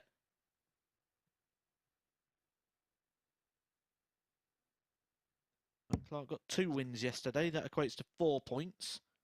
I kind of feel that 2 wins again could 78. be enough. Especially if Colin Monk gets the win over Dave Prins as well. Matt Clark's still got Mike Norton to play, so it's well and truly in his own hands still. Nothing has got away from him just yet. 58. Next game, Colin Monk, Paul Hogan. 5-2, Colin Monk. He's got the darts as well. That is very overpriced after what we've seen from Colin Monk. 100. 88 average again tonight. He was good last night. Are we entering Edgar's top tip territory? I think you'd probably be safer looking at the handicap markets on that one to see what you'd get for maybe 2 legs just to make it even safer. 42. That Give is your car insane amounts of value 143. for the level of which Monk is currently playing.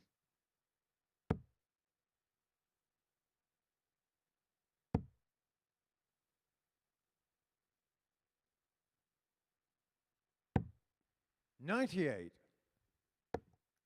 Matt Clark's done all the hard work in this one to get this back from 2-0. He took out that 1-2-6. Could be about to see it all slip back away again.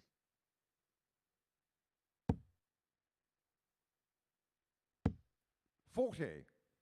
Won't have as Gave you much a car time to recover the 45. situation though this time. If Prins gets this one, he will be throwing for the match.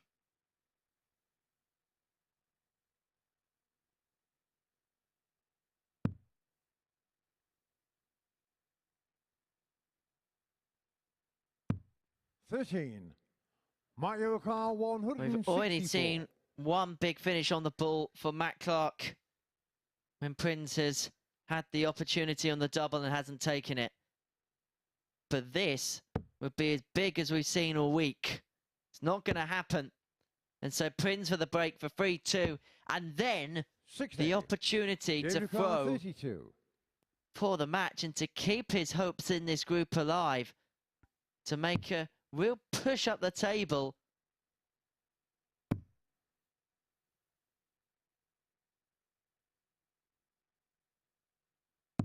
Game And shot on the suddenly fifth we leg. have to say, Jason. beware the Badger. It's a much improved night for Dave Prins. 82 average here. Okay, missed doubles. But the 6 leg Dave scoring to throw phase. first. Game on. 7-ton pluses, 3 140 pluses, and the solitary maximum. That is going to keep you competitive in any game here at the Super Series. 134. It carries on. This would move Dave Prins to 4 points. He'd actually joined Matt Clark on 4 points then. Matt Clark would just be in a spot of bother. It 100. would kind of make that Matt Clark Mike Norton game huge because Mike Norton's now on 4 points as well. Mike Norton beats Clark. Clark goes out of the top 3 with just a game to go. 40.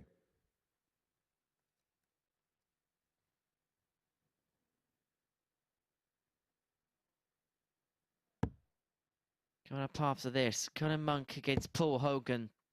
That's got the feel of a real cracker. 100. Then Mike Norton will return to take on the man walking past the hockey now, Matt Clark. Prins will return for a clash with Colin Monk in a few games' time. And they'll be hoping to be off the hockey in a couple of minutes' time. 39. Just not making anything look easy, as it's all looking like effort at the moment for Dave Prins. Yeah, it's been here all week. It's been a long week for somebody who's not played a lot over the Christmas period. 93. Taking a lot of physiotherapy on a ongoing shoulder issue. And this is the toughest format for a player that... Oh, that's unlucky. That's unlucky. It's basically 80. come off that first start as it's tried to find its way into the treble bed. But to come back and play competition's tough enough after what Prins has been through. To play this is as grueling as it gets. 100.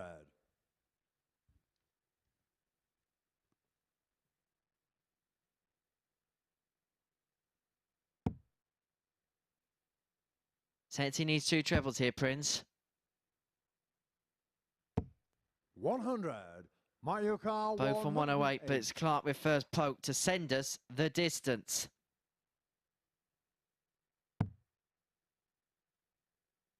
I'd go 19s.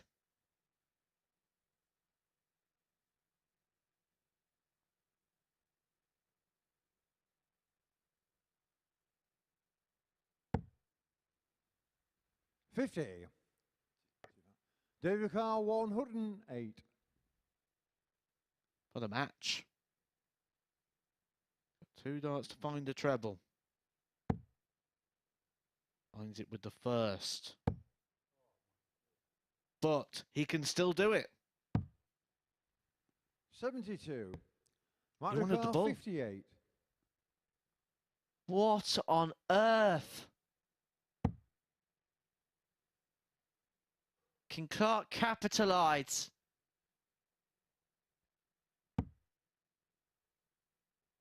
Double 10. But Prins will get a go. 38.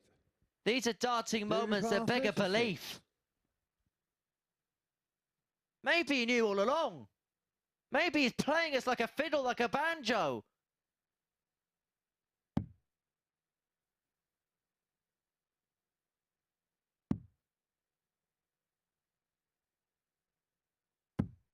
No score. Can just break the concentration 20. as well. Can break the concentration. Just get that little bit of almost that embarrassment feel. He was clearly just thinking about getting on that 36 and was just doing the maths without even thinking that he had the dart or the ball.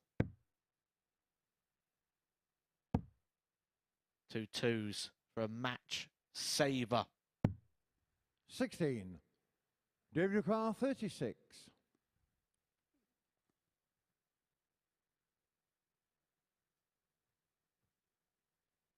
To double his points tally. 2 9s. Has to shuffle across there. That's an awkward angle for a left-hander. 27. A very awkward angle for a left-hander. And so Clark again back, but this time for double 2 to send us the distance, to send us to the Clark.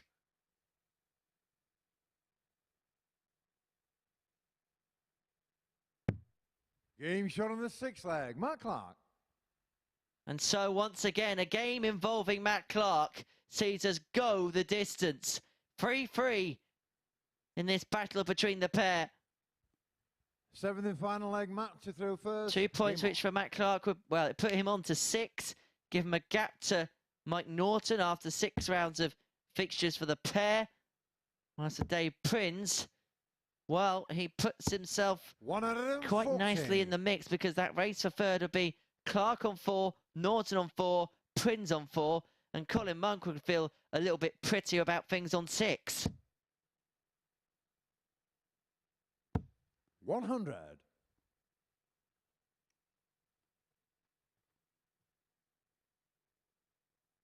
This is going to be a edgy one. Both players know. And I think the story of this match comes in the checkouts department, when You look at the 100. amount of missed darts in that now. We're not going to say the players are going to hit every single dart they throw at the double, so we're going to give them what we'd know as a reasonable miss percentage. There is 2 legs full of missed darts there at the doubles. 85.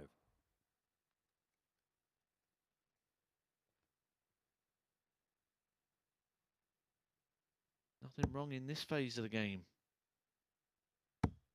This phase of the game's been brilliant. 100. 8 scores of a 140 or more between them. 20 scores of a ton. 2 maxes. You just feel Matt Clark's finding it right at the key moment.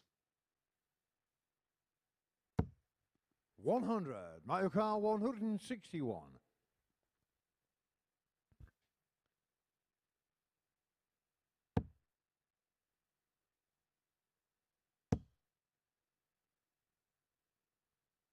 $99. So 62 for the match for Matt Clark, and a couple of legs to go. This really did seem unlikely. It felt for all intents and purposes it was going to be Prins who wins. But it could be Superman Matt Clark that comes 60. to the rescue Mario Kart 62. and saves the day from his perspective, saves his group campaign. And put him on to 6. If he can nail this one dart, he's going to get it tops. 42. And so Prins needs to ping 56. a showstopper. A rot stopper in terms of his points tally in the group. Another. Double 18. 138. That would have been incredible. Mario Kart 20. That would have hurt. You could see the relief all over Matt Clark's face. But you always want this. This is the situation. 3 darts in hand. There's nothing that can stop you now from winning the match other than your own misses. And so from the near incredibles, No score. David Kart 18. but not quite for Superman. He looked like he was about to start flying then, didn't he, towards the board?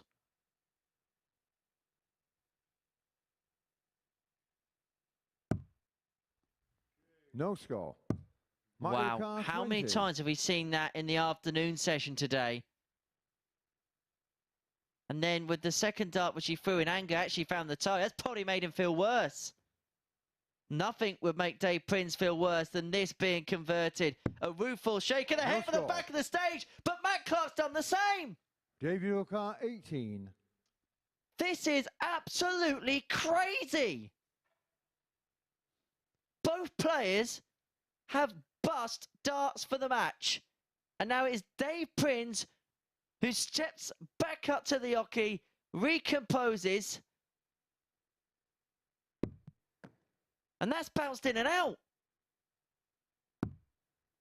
And now he's gone in the 14s. And so now it's double 2. Goodness gracious. 16. Oh my word. Mario Kart 20. You cannot say the opportunities haven't been there. And Matt Clark, who's taken his glasses off. Game shot on the Well, mat. this is Matt Clark. perhaps the most incredible end to a darts match that you may see for a long, long time, as Matt Clark wins 4-3 in a crazy battle towards the end, on the outer ring, on the finishing. That 1-2-6 gave him hope, but it's Clark a 4-3 victor. We'll take a short break. It's Monk v Hogan after that.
This is the MODUS Super Series.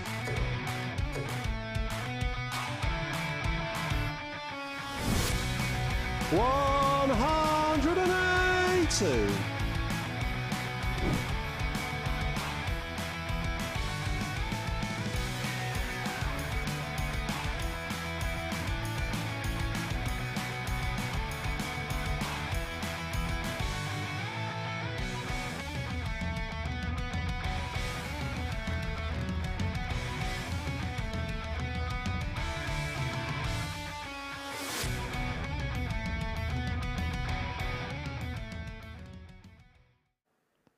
What are you doing tomorrow night? Fancy joining us? Well, you can come and watch our weekly finals night on Saturdays here at the Live Lounge in Portsmouth. Dartshop.tv is the place to secure your ticket, and it won't cost you a single penny. Well, Paul Hogan is hoping to earn a pretty penny tomorrow, having sealed his spot at finals night with 3 games to spare. He meets his neighbour Colin Monk, for whom a win would all but seal qualification for himself. Last night, Hoagie won 4-2, meaning he was still happy to give Monk a lift home. Will Colin be riding shotgun through to finals night with Hogan? Let's find out in the company of Matthew Edgar and Henry Deacon. Thank you very much, Chris. And this is the halfway house of our session here in Group B on Friday at the MODUS Super Series. Opening up the show was a success for Mike Norton by 4-1 against Dave Prins. And then we saw Hogan in action for the first time this evening. He got the better of Matt Clark by 4-2. Impressed in that as well. 87.45 average in that. And then we saw the first game of the evening involving Colin Monk. He got the better of Norton by 4-2, and he averaged 88.07. So we're expecting a top-class battle here. And Clark and Prins went all the way to a last leg decider. And that really was a chaotic finish to that previous battle. But here, Hogan, the man who we know will go through to tomorrow night's final up against Colin Monk, who victory here puts himself in a real pretty position. It would put himself 4 points above Mike Norton with just 2 games left to play. That Colin Monk win was probably more impressive than we're giving it credit for, because Mike Norton came out absolutely flying in that one, didn't he? Came out when you put the stats on, averaging around about 125 in the early phases of that. For 3 legs, he looked absolutely irresistible. Colin Monk dug in, dug deep. Got himself the victory in that one. Got the points. 6 points on the board now for Colin Monk. He's looking strong. He's got a chance to get himself through in this one.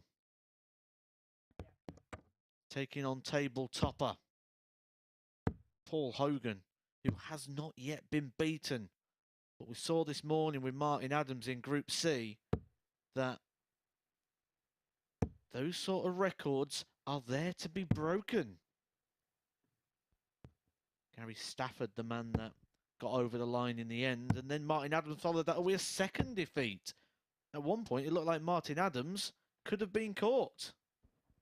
Paul Hogan can't be caught. That's not going to be a problem for him. He's already through. He'll be joining Kevin Painter, the winner of Group A. Martin Adams, the winner of Group C. And Kevin Dowling. First leg is Colin to throw first.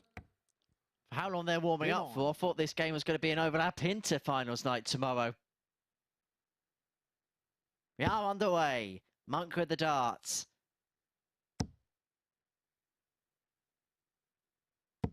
And that's a perfect start.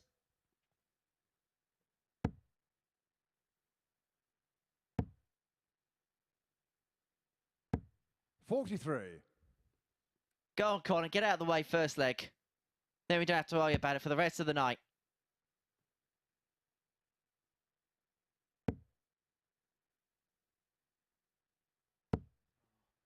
$100. Is there value here, or is this a leave it alone game?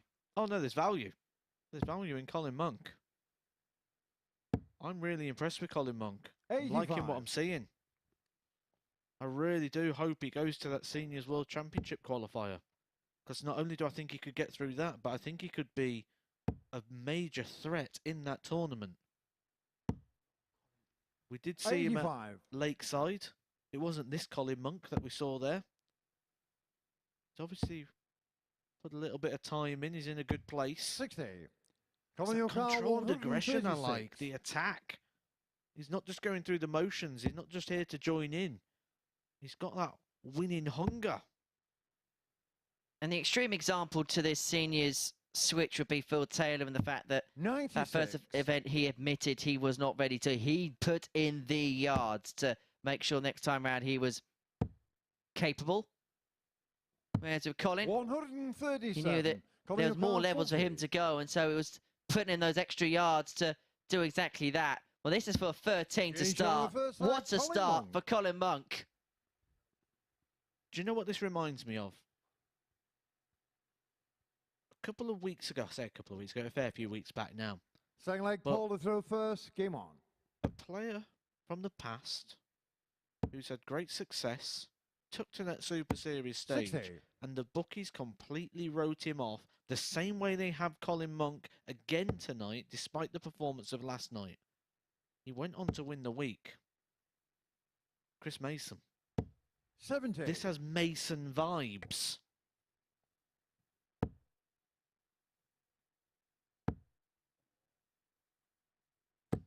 That was some 60. night here at the Live Lounge when Chris Mason picked up the Week 12 title in Series 1. We're in Week 10 of Series 2. We are etching closer to finding out who is going to win the second series of this competition, win £20,000. And, of course, the trophy. But more importantly than that, what else they win? The giant 140. novelty check.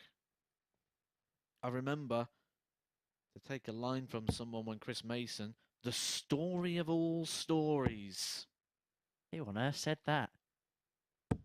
140. I don't know, I didn't recognise the voice because normally I've got a mute when that guy's on. Yeah, I hope they don't employ him again. 100. Colin Monk, 151. And we hope to see darts like this again from Colin Monk because, well, I'm just about to put the ultimate commentator's curse on here because I was going to sing all of his praises and he goes and does that. Come on, Colin, help us out.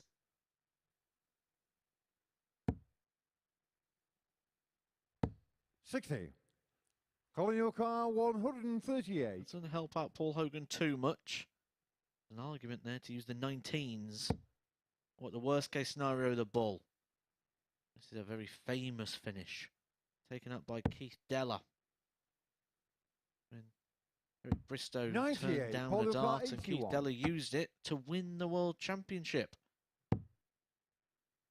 That's why if you ever see Keith Della, he's plastered in the 138. 56. Colin Monk, 40. For a breaker throw. A 2-0 lead. Game shot on the second leg. Colin Monk. What was that price again? 5-2. And that was pretty much in the puncture mark of the first dart at double. Third leg, Colin This to is go first. an incredibly good performance from Colin Monk. Stupendously good. Levels we haven't seen so far this week. The closest to it would be Martin Adams in that 101 earlier on against Barry Bates, and how impressive was he in that. But this is, after a couple of legs, levels above. There's 106.78 now, the Colin Monk average. Have a look at this. 84.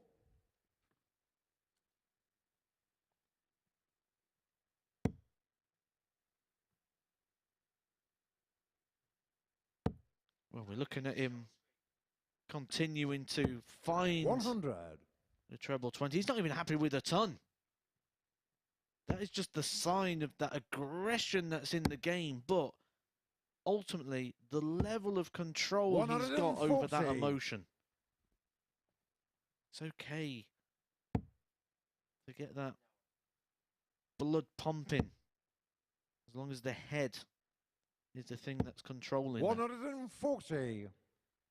The blood is firing round the body of Colin Monk. The adrenaline. Said records are there to be broken. 121. Colin Monk, So 124. with Martin Adams earlier, but it wasn't in this form.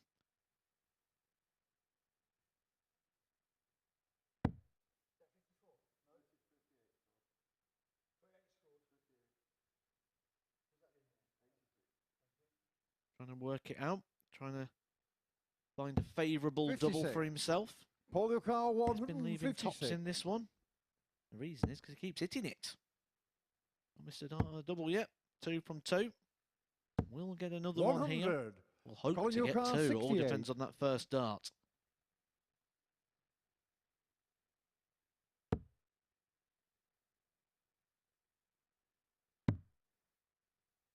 Old Faithful,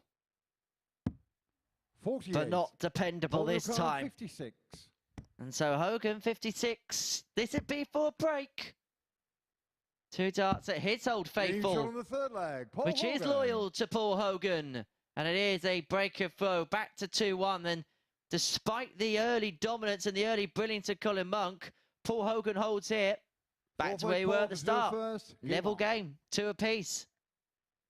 And this is the thing, isn't it?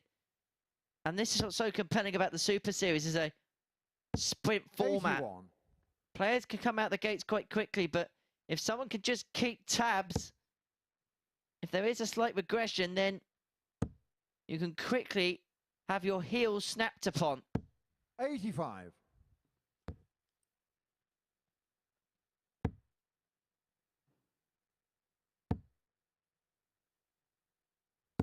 And I suppose good starts as well in this 114. format gets highlighted a bit more, where it may be in a match play format where you're playing best of 19s or best of 25s. We maybe not look at the averages maybe until about, say, leg 5. Everything, of course, is relevant 60. to the type of format you're playing.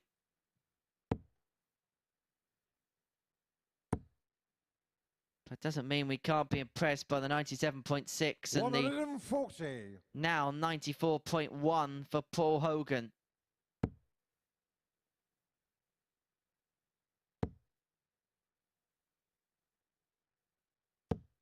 $41. Paul Yukar, 140.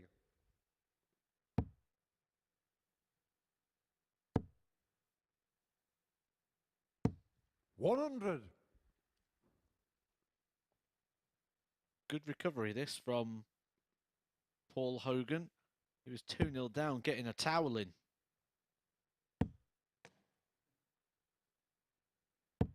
$25. Paul Yukar, 40.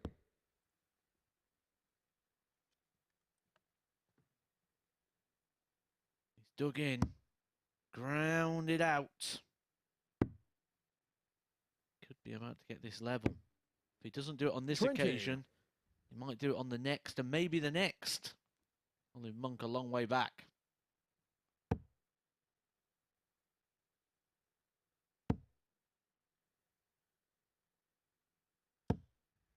$140. Paul Yukar, Leaves 20. the Whitlock.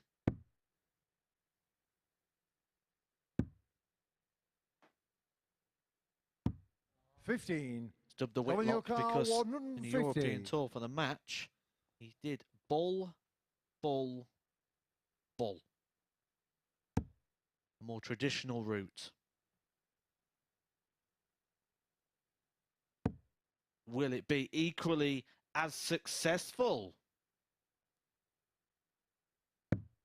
Game shot From on the fourth leg. Colin absolutely Monk. nowhere.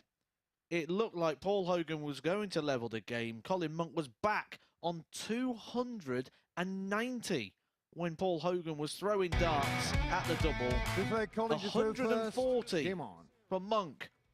Then the 150 finish. Incredible darts. Colin Monk in inspired form.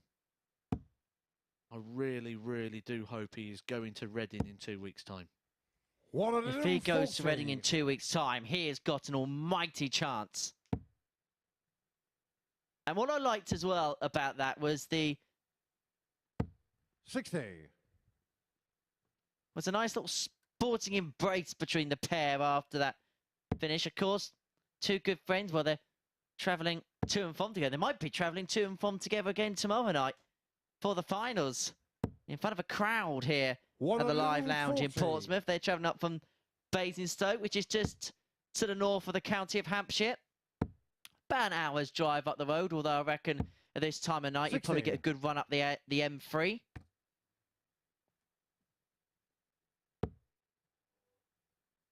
Although half an hour if some of the members of our crew are driving. 100. This is quality.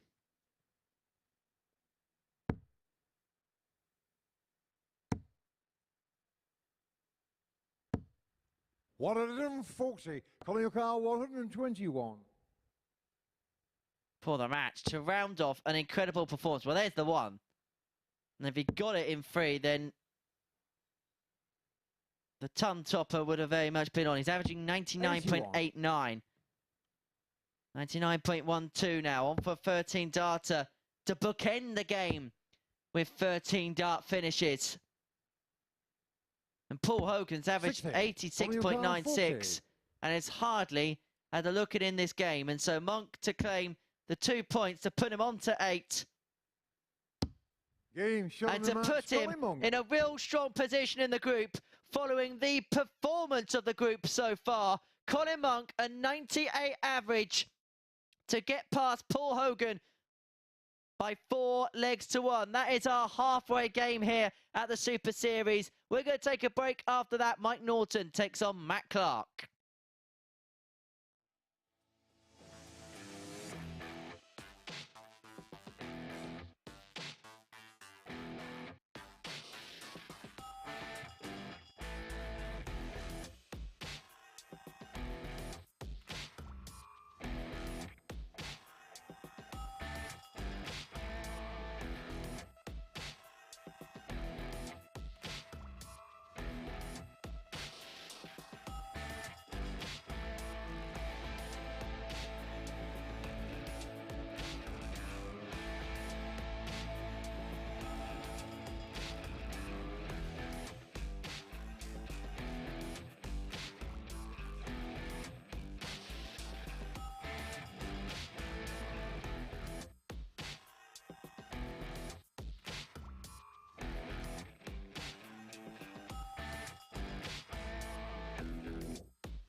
Welcome back. We're at the halfway stage of the evening here at the Super Series Friday night. It means the finals night positions will be filled. Matthew Edgar alongside me to summarise what's happened so far, and Paul Hogan, as expected, has already taken one of those spots. Yeah, he came in on 8 points, didn't he? And he only needed one win, really, just to confirm that position. Colin Monk, for me, though, when we came into this, he was the player yesterday that stood out for me in terms of the performance. And my, is he really stamping that in. He's now up to 8 points. He's the first player to get the victory over Paul Hogan. And you'd fancy him now that he's virtually got it done, but he's not going to lose his last two, is he? He might have a problem with one of them, maybe, but he's going to pick up more points, isn't he? Yeah, we just saw there Matt Clark on 6 points, currently in third place. He getting that win against Dave Prins has put himself in pole position, hasn't he, to take that third spot? Yeah, and I think he was probably most likely coming into today. And that last victory, however it came, it was crazy at the end, wasn't it? All those missed doubles, but he got over the line in the end, and he's in that position now. But Mike Norton's played some very, very good darts tonight, and he's got his lucky trousers on. They've certainly been working out well for him, hasn't they? And the way he started that last game against Colin Monk, if he can be anywhere, he doesn't even have to be close to that, just anywhere sort of in that ballpark, and he could run away with it. Yeah, Mike Norton playing Matt Clark in this one. Just quickly, Mike Norton played some really good stuff, as you said. If Clark wins this, he's going to effectively go through. If he loses it, he could be out before he plays his last game. It's a real lot on balance here, isn't there? Yeah, it's a big game in terms of the group for sure. And you say Mike Norton playing some good stuff. He played good stuff yesterday. I mentioned in commentary that at one point I felt it was harsh that he had 2 points, but then at the end you sort of felt, well, he deserved that because of all the doubles he missed towards the back end of that game. He's really put that right today on the doubles, and he's been hitting those. If he can keep that going, he's going to be dangerous. It's going to be really interesting to watch this one. It really is. Big match. Let's get it on. Matthew will go and join Henry to talk you through this one.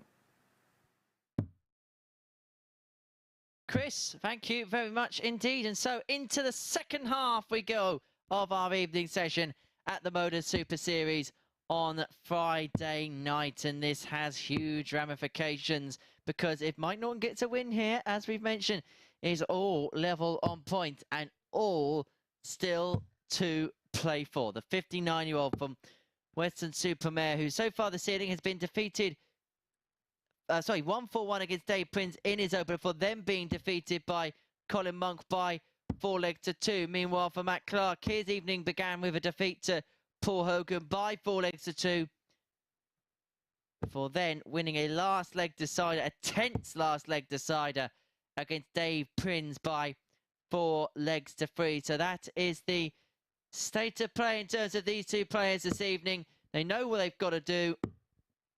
And so we enter the final furlong of our group stage campaign. Game on. 5 days of darts have almost come and gone, and we are etching ever closer to finding out who the Super Six are going to be this Saturday night. We know Kevin Painter's going to be there. We knew on Wednesday that the artist was going to be there by winning Group A in the week. And then earlier on this morning, if you weren't with us on Sporty Stuff TV, Martin Adams, Wolfie, he topped Group C with some imperious performances, a throwback to some of his all-time great performances in winning that particular group. And he was joined by the debutant from the West Midlands, Kevin Dowling, who pipped the ADC qualifier, David Davies, right to the very post. It was a group which went down to the final game and the final dart. So we're going to see them three into tomorrow night's final. Paul Hogan is confirmed to go through. Colin Monk, we can probably put his name in pencil. Just needs to dot the I's and cross the T's, you said, to get his way into tomorrow night's final. And so, realistically, we're probably looking at these two being the two jostling it out for maybe that third position in the group. Win for Matt Clark would end the conversation, because Monk would be on 8 points after 6, Clark would be on 8 points after 7, and Norton would be on 4 points after 7 and only being able to go on to 6. I don't think this conversation's going to be ended anytime soon. I think this conversation's going on for a very long time. I think Mike Norton's looking very good tonight. He was A little bit unfortunate to hit a red-hot Colin Monk tonight, but I think everyone's going to run into a red-hot Colin Monk tonight. He looks on inspired form. 99. Mike Mike Norton, Car, got 121. plenty to give. I think this group's going to get very interesting in a battle for that third position. Just needs to set up nicely. That's exactly what he does. Colin Monk, who incidentally averaged 98.09 in that 4-1 success against Hogan. Hogan's first defeat of the group. 59. But Mike here Car, and now, 40. Norton wants tops for the opener in a game he has to win. Mike Norton. And tops goes first start. Just looks likely, doesn't he, tonight, Matt?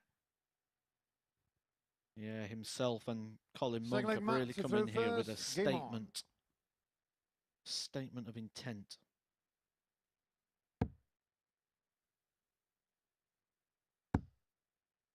Matt Clark got away with a couple of shots in the game with Dave Prins. It's not going to happen here against Mike Norton. He's going to have to outplay Mike Norton. He's not going to stumble over the line. He's got to power through the line.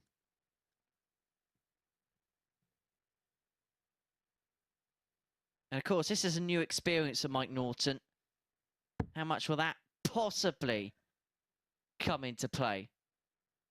Well, he seems to take it very well, doesn't he? He just seems to take it all in his stride.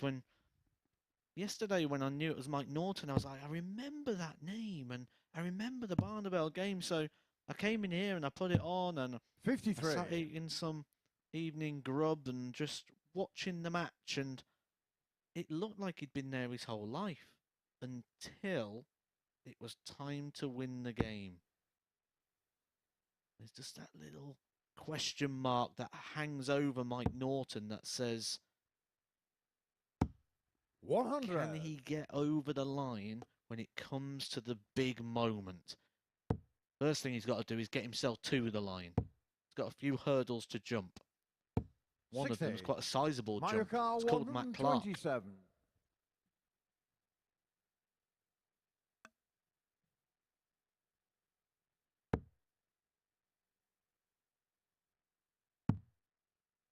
Who effectively in 2 matches could have just completely got it done on his own accord, beating Prins 4-3 in that decider. How things could have been so different if Dave converted one of those match-winning doubles, because you would have had 3 players all tied on 4.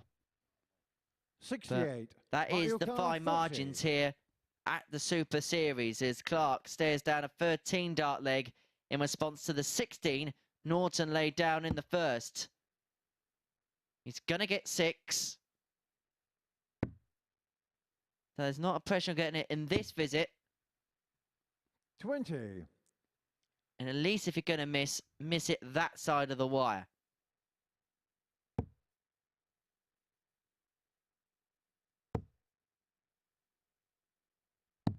$78. Mario Car 20. For a level game.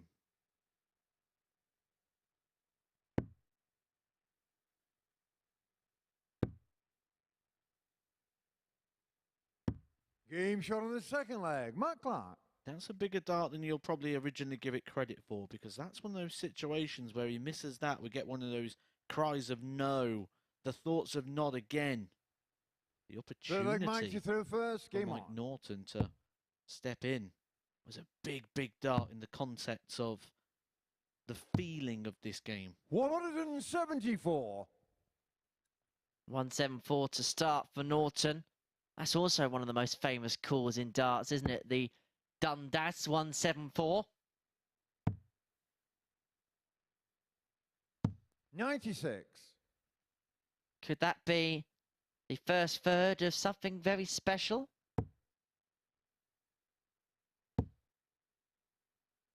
Not this time. 99. There's been so many teases now. Surely someone is going to emulate Conor Heenahan and nail that 9. It's long overdue now.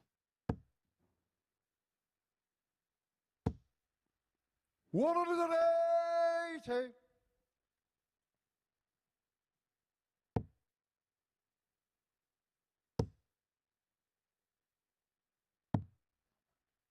$96.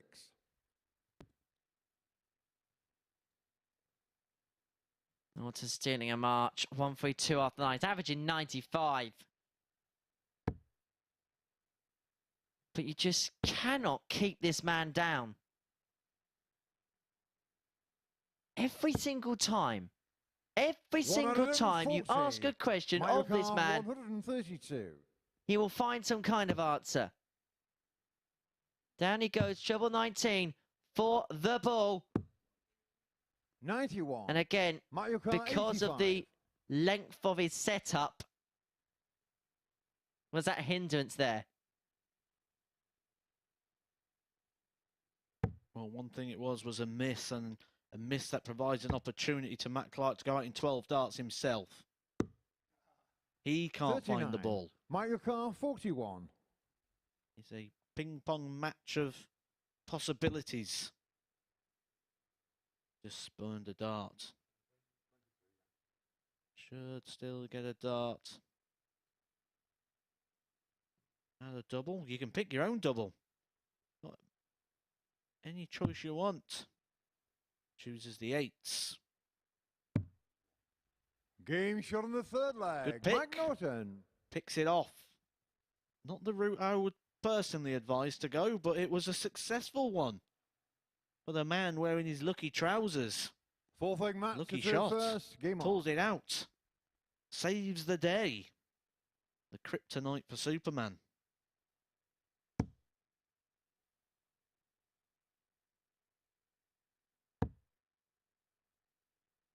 It's a game he has to win 100. to keep his chances of trousering the check alive.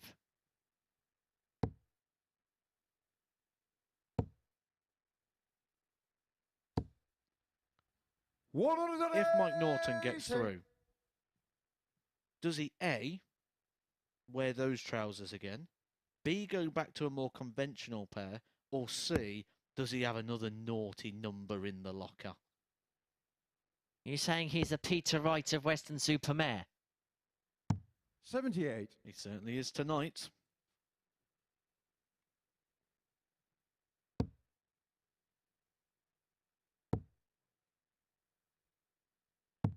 Well, maybe it was a case of Wallace and Gromit in his first night here. He was wearing the wrong trousers. I love the way that we're putting this whole increase of performance down to a pair of trousers. Oh yes, analysis of the highest level here at the MODUS Super Series. 100. Nothing gets a miss.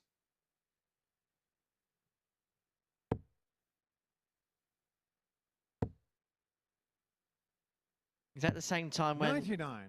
a certain, there we go, there's the trousers. That's the garish garb he's got on. Oh, they're rascals. I might see where he's got that from. I might buy a pair. Don't make out like you haven't already got a pair. 140. You said I just had one.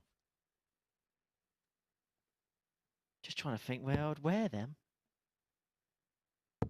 On your legs. 100. Mario Kart 83. Matt Clark for 2-2.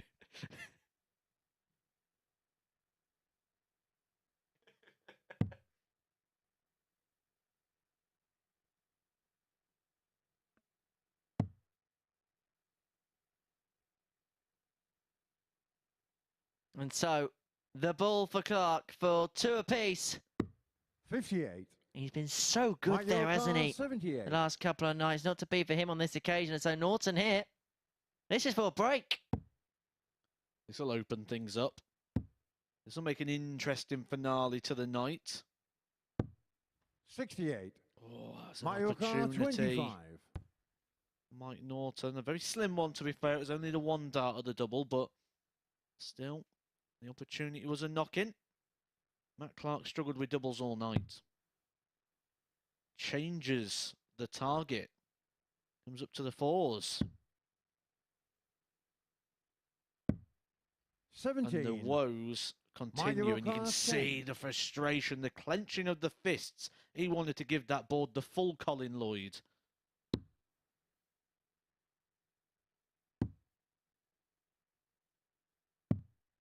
For Mike Norton, unlike other players, Manual car 8. the first start going right above the wire on a double like that is an absolute hindrance because it completely obscures the bed.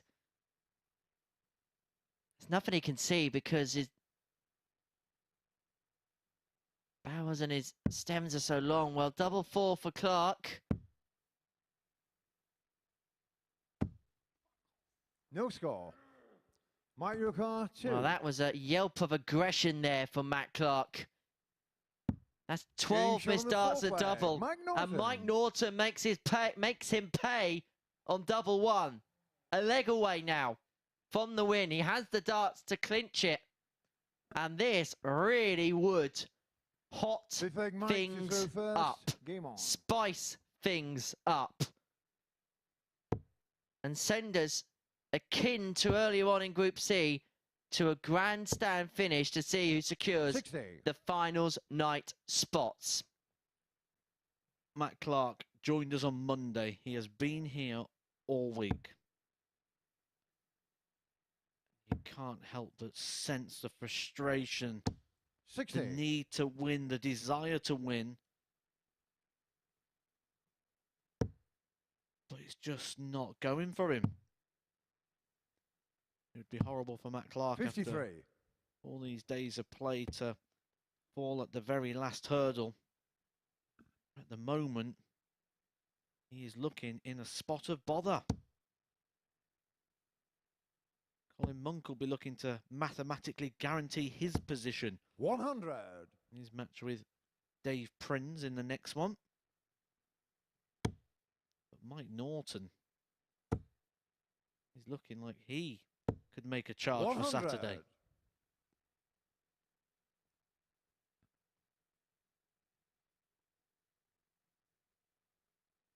Iron Mike may take to the stage on Saturday night. 96.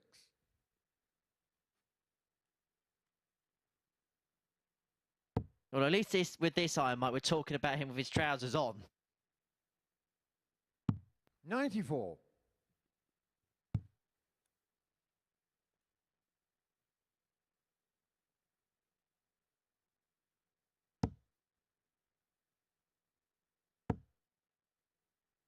Good resistance. 140. Got plenty of fight about him, hasn't he, Matt Clark? Won't lie down. Won't just let you canter to the line. He will chase you 83. down for Mario Kart every little 105. scrap that's available.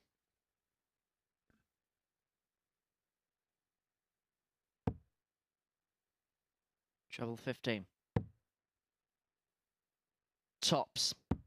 Game shot on the 5th leg. Matt Clark. Well, that says everything. He's been struggling for a double, then he takes out a 105, a timely one at that. It keeps his hopes alive in this game. An 6 leg ironic match, celebration. first. Game on. Clip that up and meme it. That was the Superman. These are super darts. These are perfect darts. Cometh the hour, cometh the man, cometh Superman. 60. Just like that game with Colin Monk, Mike Norton just eking out that top level. When it comes to the back end, it just tails off a little 100. bit. And just like Colin Monk sensed the opportunity, I think Matt Clark is also feeling the opportunity. 100.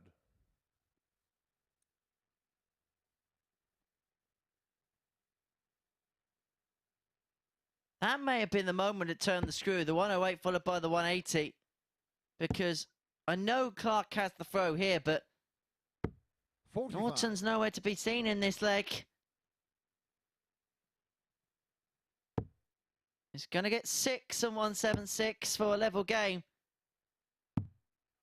We might as well have predicted this a 99. few minutes ago. It's always going to happen.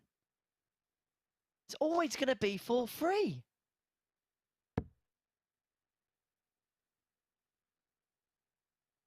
Just goes down to that consistent level, doesn't it, with Matt Clark? He just 100. seems to play at the standard of the opponent. The opponent plays well, he plays that bit better. The opponent slacks off a bit, he slacks off a bit. 82. Mark your car 76. To level us up. One dart at tops. When he found it last time. 36. Mark your car 160. Another one of them. This has been spectacular for the match. Tots and Norton. Oh, it wasn't too far 120. away. That Mario would have Kart been a 40. roof raiser for the match. And so Clark returns for tops. You saw Matt Clark, he expected. The 2 darts went in and he thought, oh no, not again. Bad vibes of the past. Other bad vibes of the past are the missed doubles for Matt Clark. 20. Mark your car 40. Norton needed to win this game. And he now pins the match-winning double. And Mike Norton puts himself into 3rd place in the table following his 7th game. Matt Clark has been deposed from the top 3 for now. Mike Norton, a 4-2 winner. Next up, Monk v Prins.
MODUS Super Series, where we see Colin Monk in action here against Dave Prins. Now, the situation is quite simple in terms of the group. A win for Colin Monk, then he is through. He cannot be deposed. Defeat, he's still in a strong position, but he's still awaiting results elsewhere. Dave Prins can still be a spoiler here. And it is Monk, though, who has the darts. And tonight has been absolutely sensational, Matthew Edgar. Tonight's been Colin Monk night, hasn't it? And it's just, does he still have that aggression in the game now? He feels like the job is coming up to a conclusion. Dave Prins has really struggled in this group. 96. Never over. Doesn't matter what happened in the previous games. It's all about the game that we're watching now. The previous game, that 98 average, means nothing in the context of this match.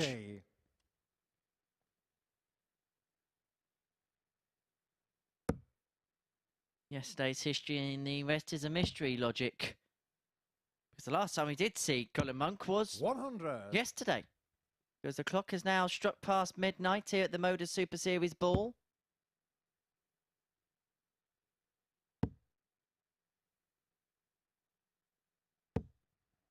$100. Of course, in a few hours' time, we'll know the 10th name into Champions Week. I know it's hard to say now because we've not got all the names in the proverbial hat. But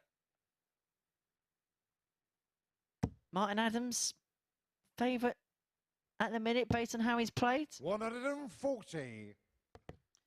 Yeah, it'll be Adams or Painter, won't it? It'll be those two. However, don't rule out Colin Monk.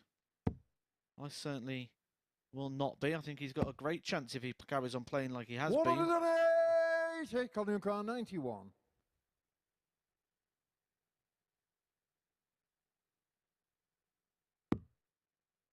He's gone for the bullseye route.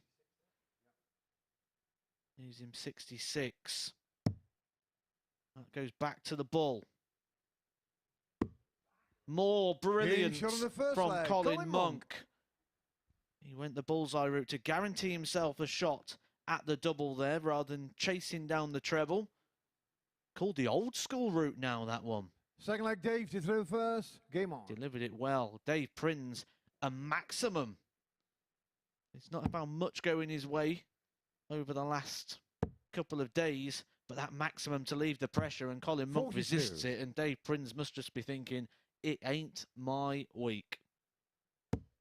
Can you say moments like that is a moment by a darts player who is just so in control of himself and everything around him? 60. Oh, absolutely. He's so in control of his emotions. Everything right now is going so well for Colin Monk. He's looking exceptional. He could quite well win this week. 41. And he started it at 66-1. Chris Mason vibes.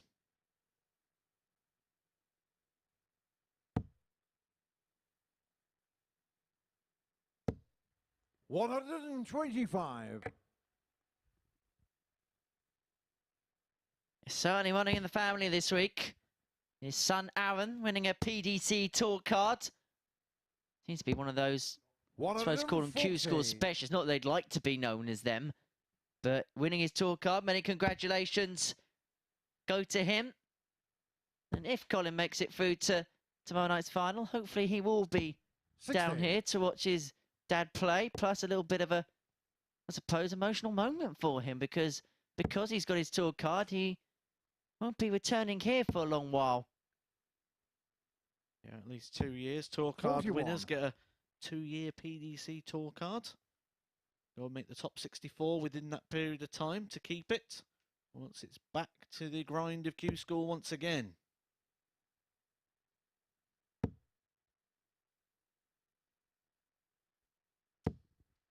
$100. He wanted more there, didn't he? Not happy with 100. Getting greedy. Just look at him at the back of the stage. 100. Colin Monk, 156. He is fired up. He's got an appetite for winning, hasn't he? Wants to win well. Wants to win in style. 60. Dave Yukar, Would love to have got a treble 137. 20 there. But we know nothing's out of range for Colin. This is out of range for Prins.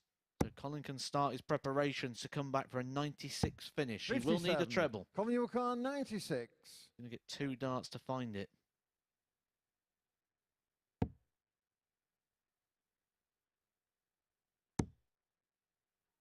Unable to on this occasion, so you'd think Dave Prins might get a dart at the double here.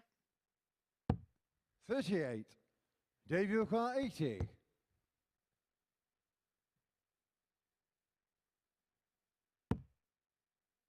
Well, it's 25 on ball now. Not even that. I said you would 40. think, but Colin Yukar, I 58. couldn't say you would because Dave Prins has been doing that for the last couple of days. Just not been going for him. Tops. He loves it here. He tries to leave it regularly. 38. Dave Yukar, 40. Is that the first blemish for Colin Monk?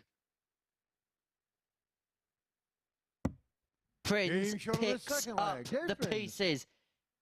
He's playing the role of spoiler here. Yeah, Monk won't be happy with that. 22 darter there to hold the throw for Dave Prins. Third leg, Colin to throw first. That Game was on. a leg that got away. Someone who is as competitive and as aggressive with their darts as Colin Monk is. You'll know that that was an opportunity. 100.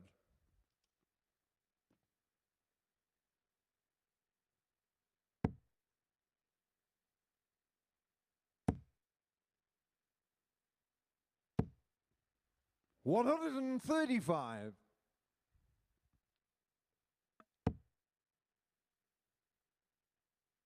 But now we're going to see Colin Monk in a different guise, aren't we? Because this is Colin Monk 60. under pressure. Knowing what he needs to do to go through. And that adds a different kind of energy, a different kind of vibe. And you mentioned that Chris 95. Mason week where initially he just free rolled and he could just go with the and swing with the punches. And then when it got to the point where the expectation levels were there, things began to get a little bit nervy. Are they? In the Colin Monk camp are going to get a bit nervy. He's averaging 84 here. And Dave Prins, in fairness, is playing one of his best games of the week. 89.32. Colin Monk, though, is a 60. serial winner, isn't he? And he's won one of the biggest titles in the world of darts, the World Masters Trophy. You don't win those trophies if you get nervous in these sort of situations. He's a serial winner. He's an aggressive player with control. 100. I don't think we see him get nervous. I think we see him get more fired up.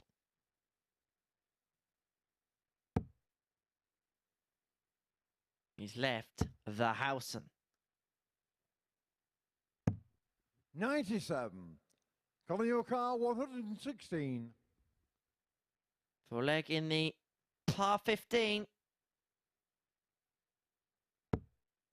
96 left. As I moved across, so he can obviously find a way. Squeeze it in the corner. Double 18. Game For shot of the third leg. Colin Monk. 1-1-6 for Colin Monk to put himself 2-1 up. A finish which typifies the way he's played over the last 2 days. Fourth leg, Dave to throw first. Game on. Solid, spectacular, reliable.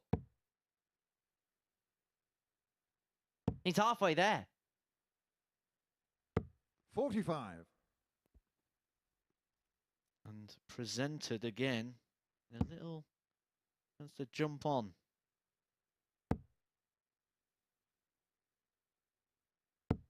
$41.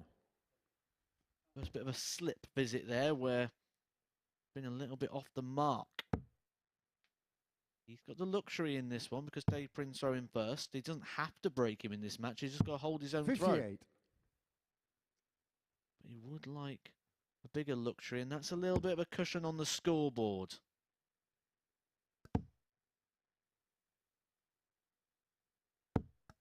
$100.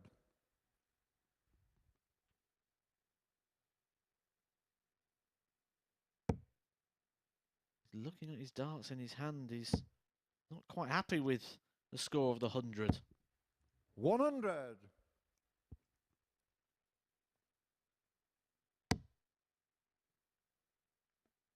Saw Wolfie earlier have a good old chat with his darts.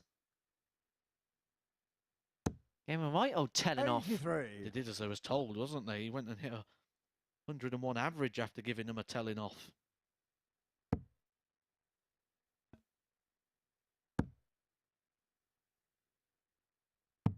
$78. If only people were as obedient as darts were.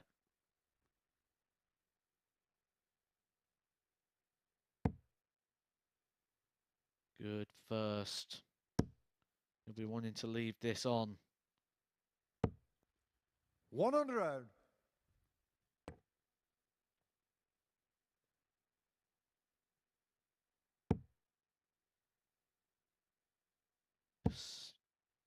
Starting to feel a little bit of tension. 100. He'll want to try and leave a nice 2-darter here. Need a sizable recovery from this position.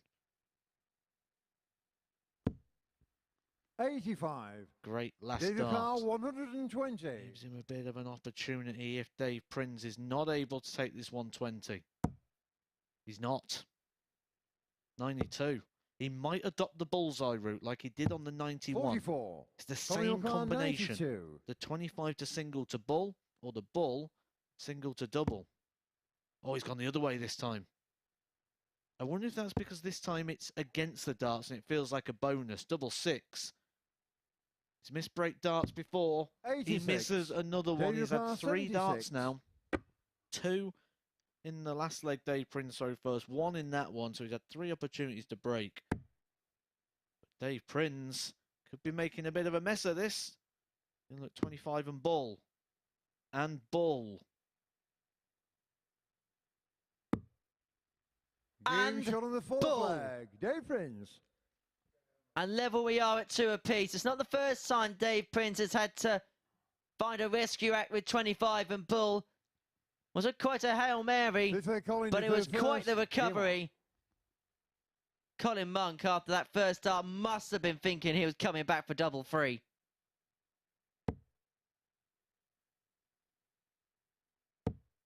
For everything that Dave Prins has done wrong, he's done so right on the finishing. 45. 2 from 2.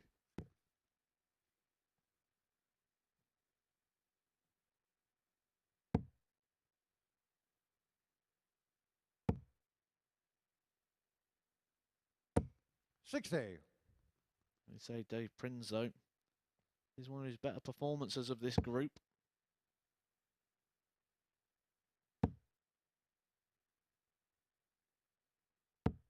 $60.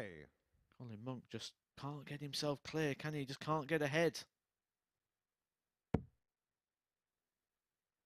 it's like these little doors and little openings which begin to 43. become apparent, but as you could try and eke that door open, it's just suddenly closing back in front of your face. Not been able to really run with the chances that he's had, especially against the darts. 100. But he doesn't have to break. He's just got to keep holding. Dave Prins needs to break. 97. Both players just finding a big treble on that one. This is the edgy leg. This is the nervy leg. Who can rise above the situation? That's awkward. How has he found that one? 140. What a fantastic dart from Colin Monk.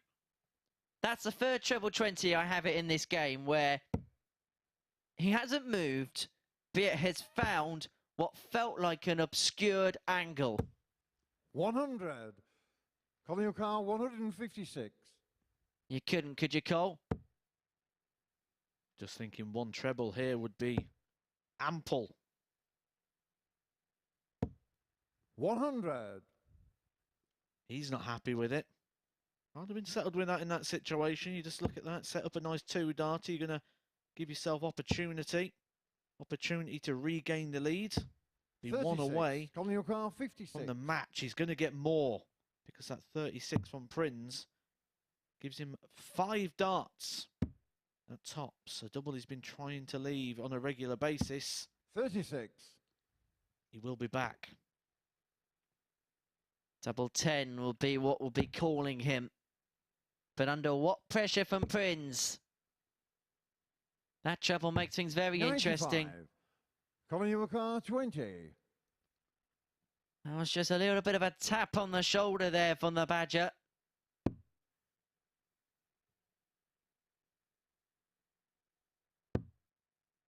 Double 5, huge dart incoming. And Colin Monk is up to the task to lead 3-2, to put himself a leg away. If he missed that, Prins was back for 70. You would have thought he would have had a chance at tops at the very least. 8 darts at tops at the very least.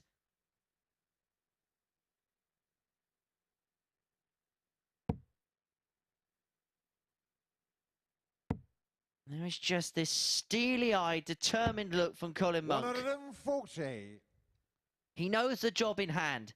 He knows what he's got to do. In his scenario, it's quite simple from here on in.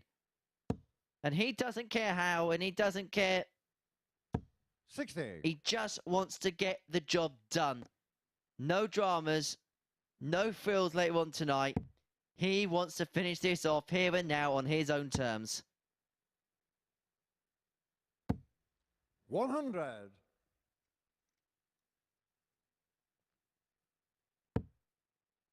Dave Prins is going to make him serve it out if he can get this one wrapped up. 135. Colin Monk just trying to force the issue. We have seen a few slips from Dave. Not in this leg. 140. Looks like we could be going all the way. Did somebody say 4-3?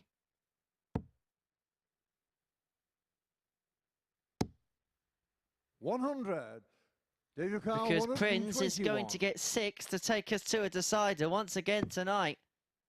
It's been the group for deciding legs. Decided to go bullseye first. The 25 would have left him 96. 97. That's a huge last because it could have left him in a situation where he only gets 1 dart at the double.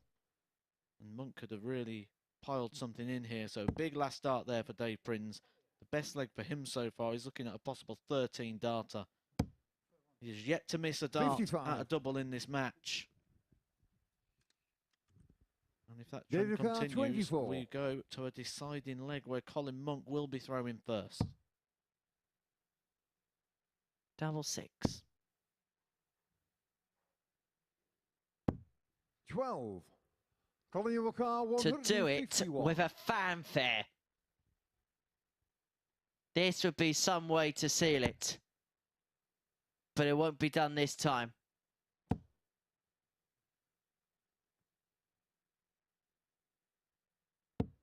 $24. Dave Monk, 12. Take us all the way. Double 3. 1 left. Has to pick a side. 6. And so, 127 for the game.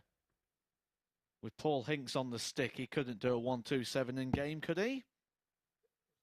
Double 19 for the bull. Will not get a dart for it. 55.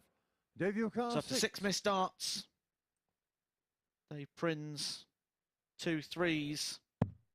Game shot To on go the all leg. the way, Prins. 2 3s on the scoreboard. Both players a leg away from the match, but it will be Monk to throw first. 7th and final leg, Colin to throw first. Game on.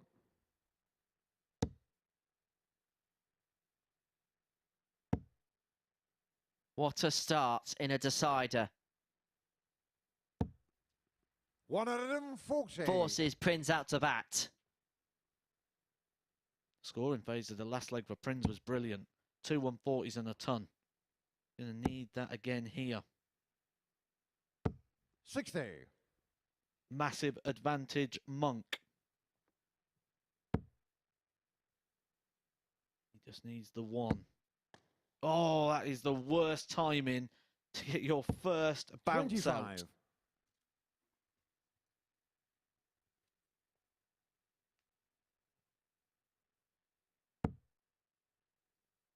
The tension builds. 100. Can he get over the line? Confirm his place. Saturday night's final. 55. The 2 perfect darts. He's not been able to find a treble with the last 6.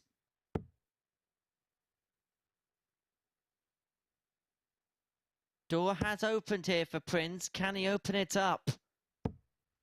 140. Yes is the answer. And now Monk is under it. Has one more game to play in this group. That's against Matt Clark.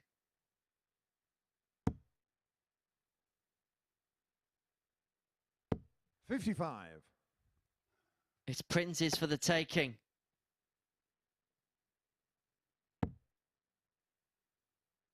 Is the Monk charge just beginning to stutter a little bit?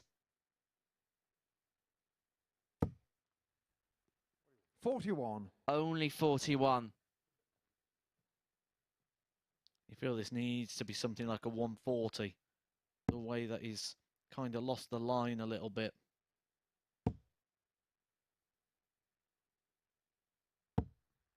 Right on cue. Quality David Carr, darts. 160. That was the requirement. It's just what the doctor ordered. Gonna get a shot. He should be getting at least a dart at the 100. ball. Colin Monk, 86. This is for tomorrow night. Single.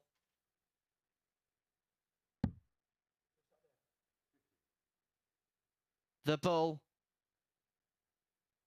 for a place at finals night.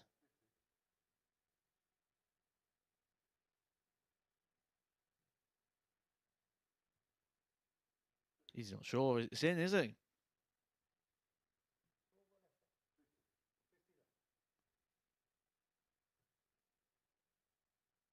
If in doubt, just double check with the referee Game, and then shot, find and the bullseye. Colin Monk. Yes, it's in, Colin. Yes, it's in. And you are through to tomorrow night's final by beating Dave Prins by 4 legs to 3 in a deciding leg. Colin Monk is into tomorrow night's final. We're going to take a short break. When we return, it's Paul Hogan in action. He takes on Mike Norton.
Welcome back to the darts. Colin Monk has joined Paul Hogan in qualifying for finals night, where there is one more place up for grabs. It will be Mike Norton or Matt Clark that takes that spot. So our next couple of games will be decisive. Clark facing Monk, and having beaten Superman, Norton is currently ahead on leg difference, meaning a heavy win here would put him through before that meeting. An equally tough task ahead, though, for Norton. Only Monk has beaten Paul Hogan in this group. All will be revealed over the next two matches, as described by Matthew Edgar and Henry Deacon. Yeah, Paul Hogan, Crocodile Dundee, plays with a 23-gram Paul Hogan darts. I wonder what inspired him to pick those ones up. Whereas Mike Norton plays with a 22-gram Eric Bristow darts. He'll be hoping to throw them like the five-time world champion Eric Bristow in this one. Game on. Mike Norton in his last match of the evening here, taking on Paul Hogan, who's already qualified. He's through. He's fulfilling his fixtures. He's got two 100. more to go. Got it wrapped up early. But when we look at ahead, Mike Norton has a little bit of a march on Matt Clark, but Matt Clark's got his work cut out, hasn't he? He's got Colin Monk, and again, we look at the odds compilers, they've got Colin Monk at 2-1. Very surprising 95. for a man that's won all three matches so far.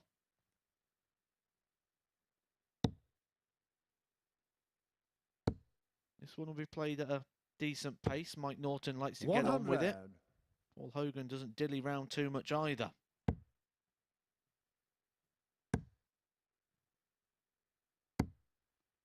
$132.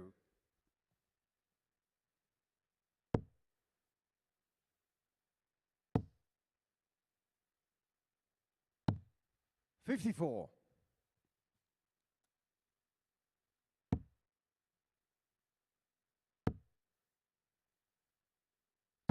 60.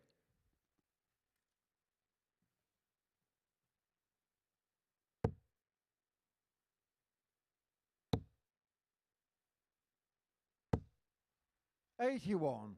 Paul Ducal, 114.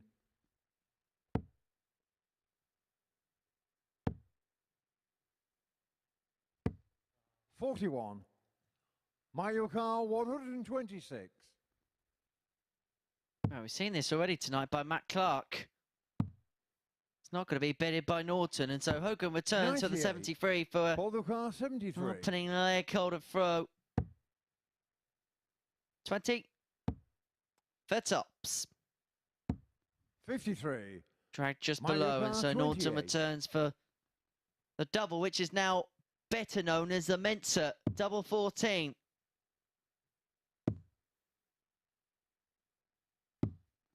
14. Paul Ducal, 20. He's only been beaten once. As Paul Hogan been very successful here. Game shot on the first leg. Group Paul B. Hogan. Wanted us to put some things right tomorrow night, didn't he? That was the very first thing he said to you on Thursday evening when you stood on that stage with him. That's what his hopes are for this week. Second leg, His Mike hopes to was throw first. to Game put on. right the poor performances of Saturday night, which could be taken two ways.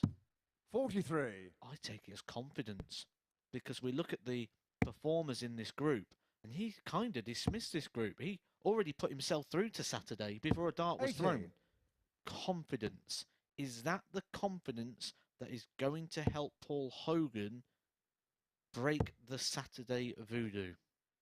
Now, it's interesting, the 100. dynamic now going into Saturday night's finals, where there's three players who, in their first interview this week, Kevin Painter, Martin Adams and Paul Hogan, basically said, well, 100. when it comes to Saturday night, I do well to get through to it, but when it comes to the crunch and it comes to the big check and it comes to the crowd on the Saturday night, it just hasn't seemed to be 60. there recently.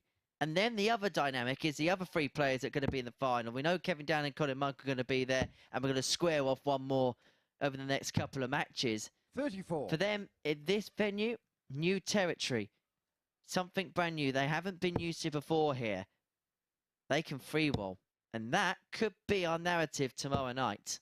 140. We've had a tweet in here from Gavin Fraser, who asks, does anyone use longer points than Mike Norton? That's a good point. You can see that 60. the dart kicks off to the side and you can see the length of them points. There are quite a few people on the tour that like to use these. Just keeps the barrel away. Allows you to do things like that, just filling up the target. 139. Keeps all the tungsten out the way and reduces the deflections. 99. See a lot of Mario that now Kart with 19. people tinkering with points, having grips on different points and different levels of aggression on the grips and different colours. 3. Materials, Mario Kart textures, 128. lengths. Points has really become part of the evolution of darts equipment. Needs another one. Or we could go over to the 14s. Options.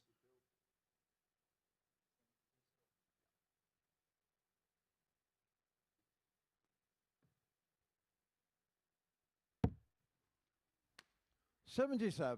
Goes for the man Mario Kart 16. wearing his lucky trousers.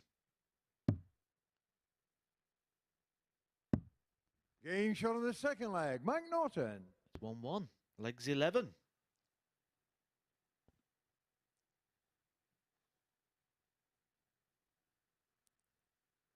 Third leg Paul to throw first. Game on.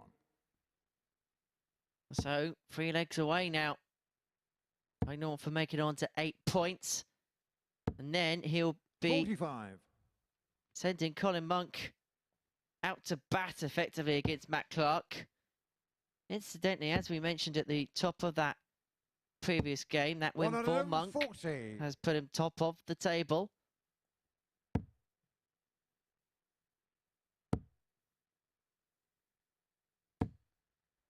And 125. positions have their distinct advantages. Things like having the throw in certain matches, which group you're going to be placed in on the Saturday 100. night, which means every single game, whether you qualify or not, has a bearing, has a meaning. 60. Everything at the Super Series gets rewarded.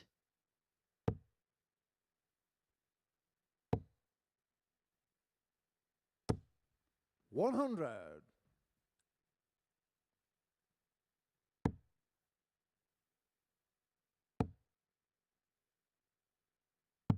99. Mario So Kart 161. And again, this is another good performance from Norton. He's averaging just under 85. They had to go down there. 91. There's no way. Even if he wanted to play on the 20s, that he would have found a route. It would have been so obscured. 60. Mario Kart 70. So for the break of throw, for a 2-1 lead, Norton wants 70. Decided to go 18s. And so one dart at 32 38. comes Mario and Kart goes. Hogan, 112. this for a hold incidentally. Once it's 112.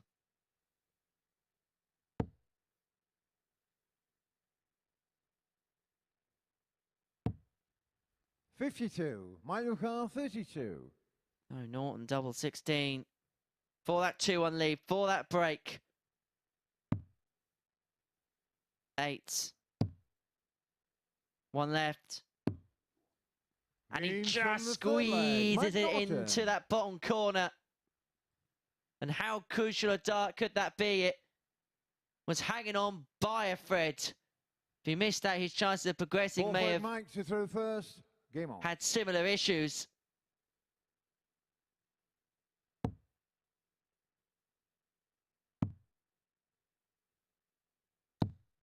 $43. Of course, a reminder if you are tuning in to us this evening on Sporty Stuff TV and on the Modus Super Series YouTube channel, do get in contact with us with your tweets, your 40. comments, your suggestions at MSS Darts on Facebook, Twitter, Instagram. You can also get in contact with myself and Matt this evening too at H_DComedia, 140. at the Edgar 501. We'd love to hear from you.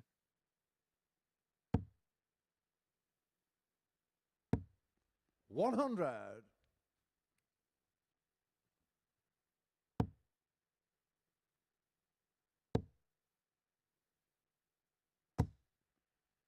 100.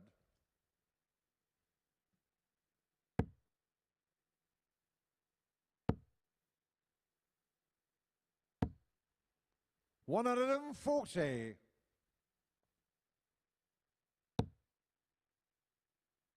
Mike Norton, that first dart is just sitting 100. so well. He's finding the targets.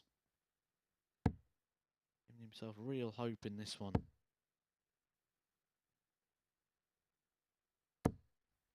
140. Michael Carr, 118. Well, this is now just for a hold. Hogan with the back-to-back 140s is 40. pressured Car, 81. to break the Norton obtained, and that's an untimely bounce out. No surprise he went treble 15 because double 18 is his favourite. Now the bullseye for Hogan. 42. Michael Carr, 78.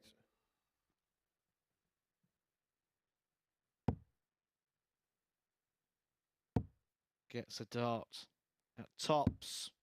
38. Paul Carr, 39. For a level match.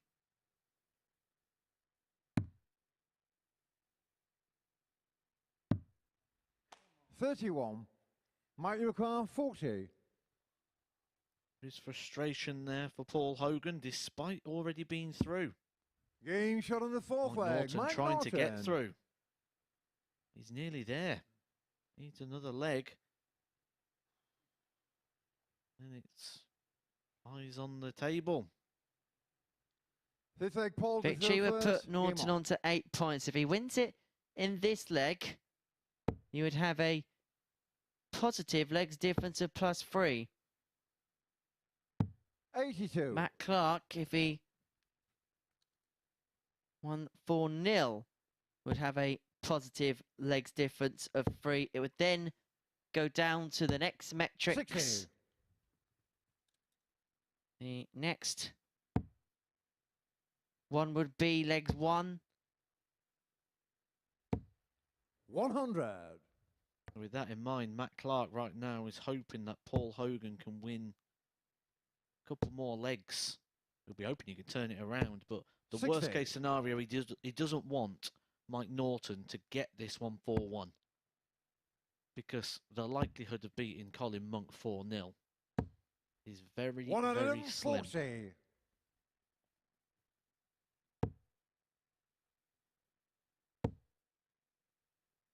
If Mike Norton 140. wins this particular leg, which is looking a bit more of an uphill task, he would go through, because even with a 4-0, Matt Clark couldn't catch.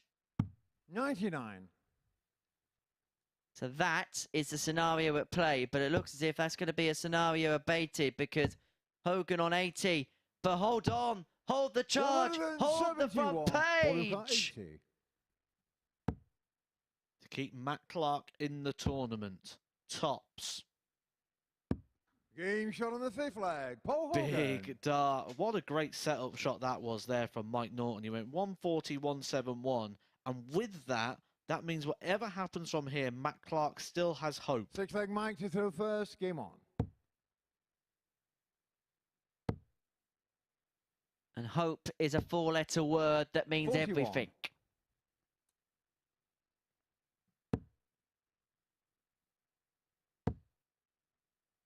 If Hogan wins this leg and it 81. goes 3-3, then things become very interesting, because a 4-3 win for Mike Norton would put him on to 58. +1 in the legs difference bracket before Matt Clark kicks off against Colin Monk.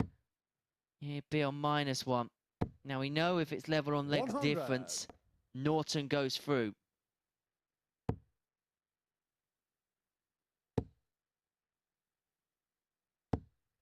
$140. So it would mean that Clark would have to win 4-1 or better.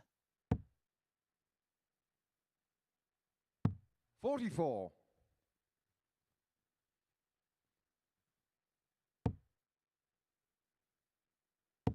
So if we had a win viz or a predict viz, 98. the pie chart would most certainly be in the silver of Mike Norton. We may even give it a bit of a tinge of the trousers as well. 140. Mile car 164. The bigger the win, the greater the chance. 41. Polo car I've mentioned when that 136. finishing line comes into play and Mike Norton sees the finishing line, what will the response be? A 41 was 78. not the hope there. Mile car 123. And again, no finish. Can set it up though. 79. Polo car 58.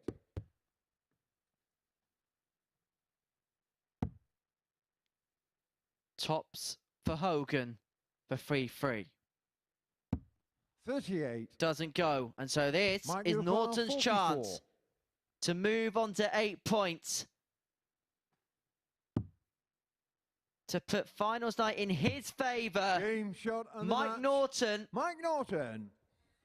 has done pretty much all he can do now. Victory there against Paul Hogan by 4 legs to 2. Which means after 8 matches, that's 8 points for Mike Norton. And so Matt Clark will be sent out to play Colin Monk, needing a victory by a big scoreline. More on that situation to come, plus the game live after this.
Welcome back. Well, what about that before the break there? Victory for Mike Norton, 4-2 over Paul Hogan, who's already qualified, as has Colin Monk for finals night tomorrow. And it means that Superman Matt Clark is going to need a superhuman effort to book his place in Saturday's session. Superman needs to win this match by 4-0 against Colin Monk if he is to secure a better tomorrow. To guide you through the all-important decisive match, the penultimate match of the night's action, it's Henry Deacon and Matthew Edgar. Thank you, Chris. And following the conclusion of this game, we will know everything in terms of qualification for finals night. So we know 5 of the 6 names: Kevin Painter, Martin Adams, Kevin Dowling, Colin Monk, Paul Hogan. But who is going to be number 6? Well, Matt Clark has got to pull off the rescue act of all rescue acts if he's going to do it. Well, this is not a bad way to start. 140. He takes on Colin Osborne, who's out to bat for Mike Norton here. Not a bad person to have out batting for you. Yeah, I think this is a sizable task 21. here to have to try and get that sort of margin of victory against Colin Monk. Colin Monk, I think, is a threat for the week. I've seen nothing really to oppose 59. and say, well, he can't beat that player. He's got controlled aggression. He took out key moments. He won the last game with 2 darts on the ball. 1 dart for the match, the 86, won the 91. The 116 finish in that one as well. He has looked the player of the night and, dare I say, the player of the group. 46.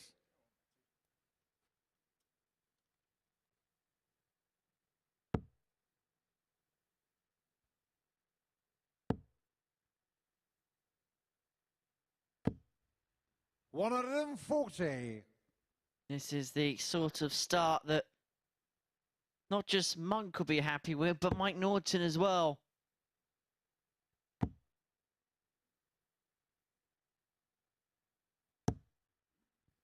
$135.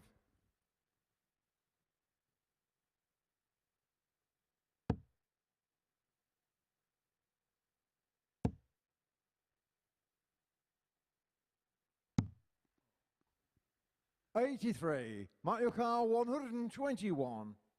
Well, he's going to make a fight of it. I said earlier that Matt Clark will fight you for every little crumb at the table. 81. Starting off looking like the hold of throw. That would be 25% job 60. done. But this has been the hard bit for Matt Clark. Getting down has not been the problem. It's getting out.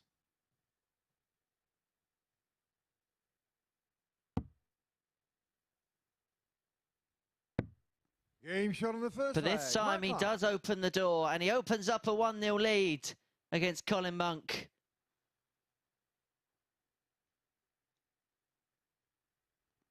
Three more. Second leg, Colin to He'll be there. first. Game on. Simple when you think of it that way.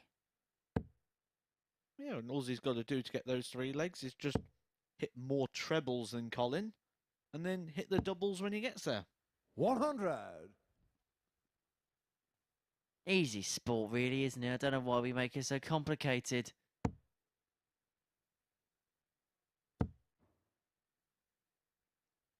The fear 100.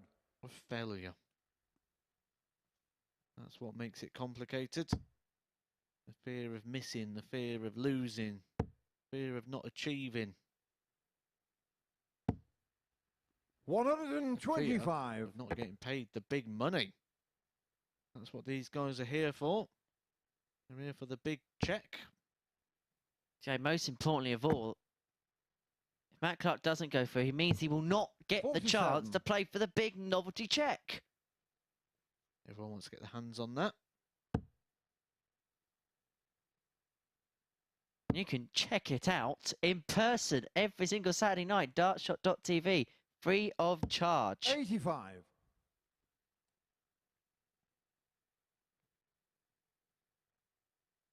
Matt Clark cannot afford to lose a single leg. 135.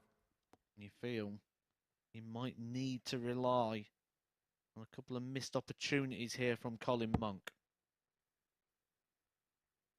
Colin Monk doesn't give out gifts on the dartboard. You are going to win 99. against Colin Monk. You have to beat him. It's a sizable task.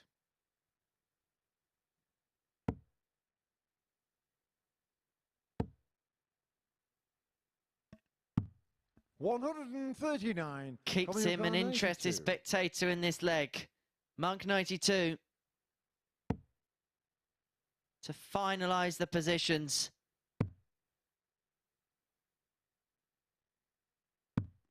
$60. But Matt Clark has another life. $80. I said if Matt Clark is to get it here, you feel there needs to be a couple of misses. A couple is two. It's two misses. And Colin Monk. These are the chances you're going to get, Matt. These are the chances you've got to take. Game shot And on he the second leg. squeezes that right into the right-hand corner.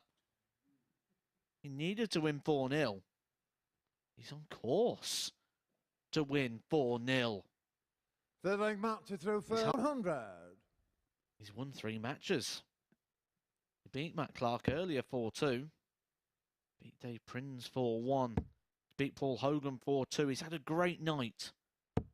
But is 100. that game yesterday when you missed all those opportunities against Dave Prins the one that could come back to cost him? If you are Mike Norton, what would you be doing now? Would you be in the practice room chewing your fingernails, or 60. would you want to leave the venue as soon as possible, get back to your hotel or wherever you're staying, and then once you get back there, find out the outcome?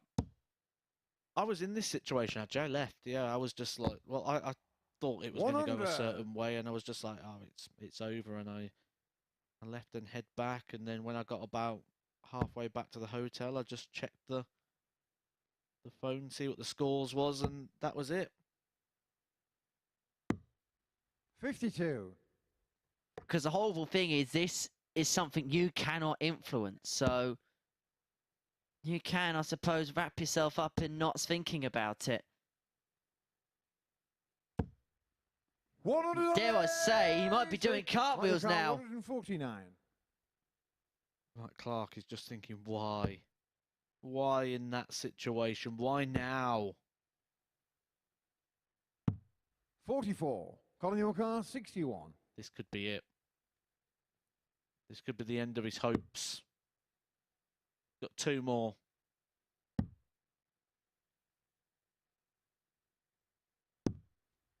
$52. Mario Kart 105. Well, I said these are the shots Matt Clark's got to take when he took out the 80. This is again that sort of shot where he might just get the 1 dart. He's going to get none. He's got no darts. Colin Monk will return for 2 more. He's already missed 4. 2 more darts to knock Matt Clark out of the Super Series. 73. Colin Monk Even the 9. single one would have given him at least a trouble to the ball. 2 4s. Double 2. 5. And Norton still isn't Mario through. Kart 32. And Clark still has the chance. And this is for 3-0. And suddenly things get nervy. Suddenly things get interesting.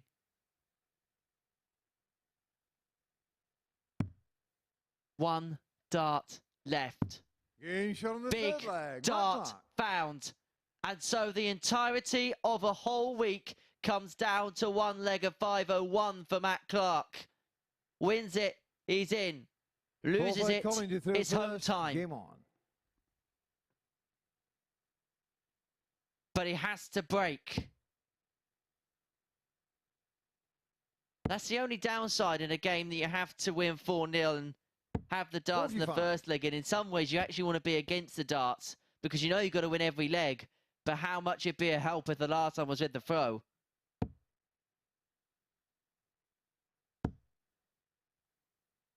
Give himself the chance. 59. It's all you can do. Give yourself that hope. Give yourself that opportunity.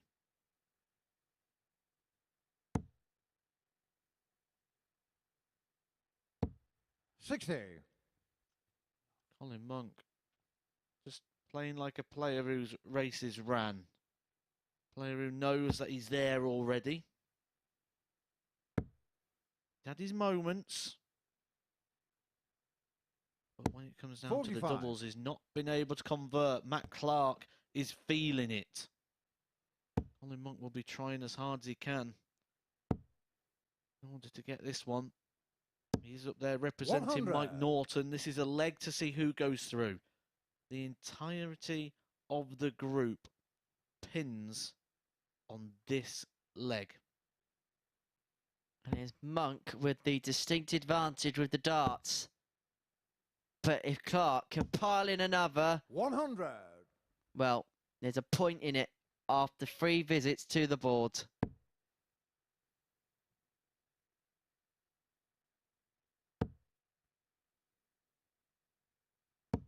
$45.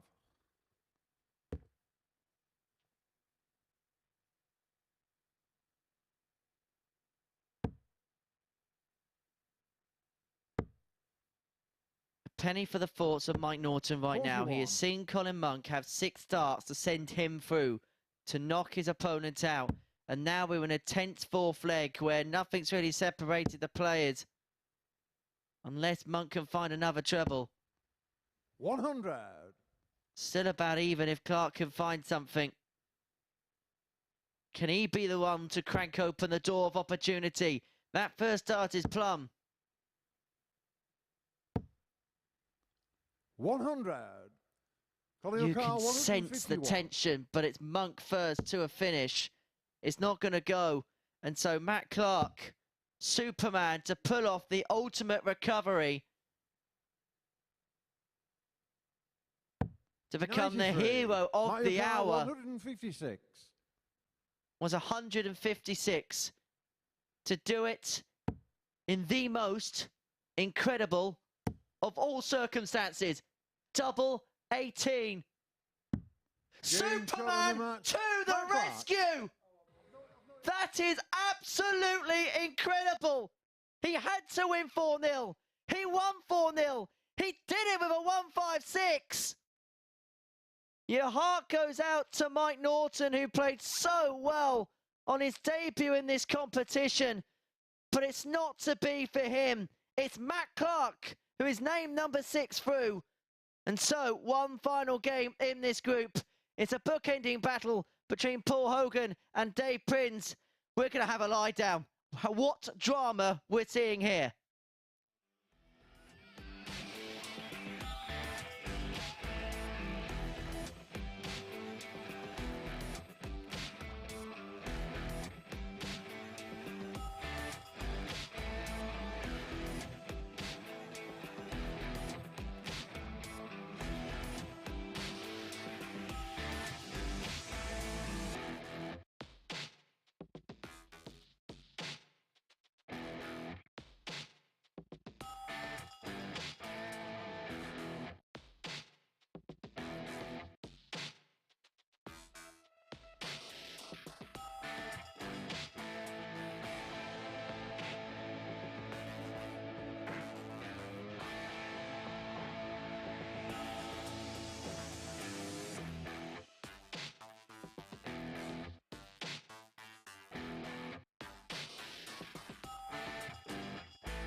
Welcome back. Well, this the final match, a game that brings a bit of light relief to the end of a dramatic day at the MODUS Super Series. If this afternoon didn't have enough drama, what about that? Matt Clark needed to win 4-0 to qualify for finals night and did exactly that. Paul Hogan has been there all night, won his first match of the evening. That was enough to see him progress through. He's top of the table and will stay there unless he suffers a heavy defeat at the hands of the man at the bottom in Dave Prins. To talk you through the final game of Group B, it's Henry and Matthew.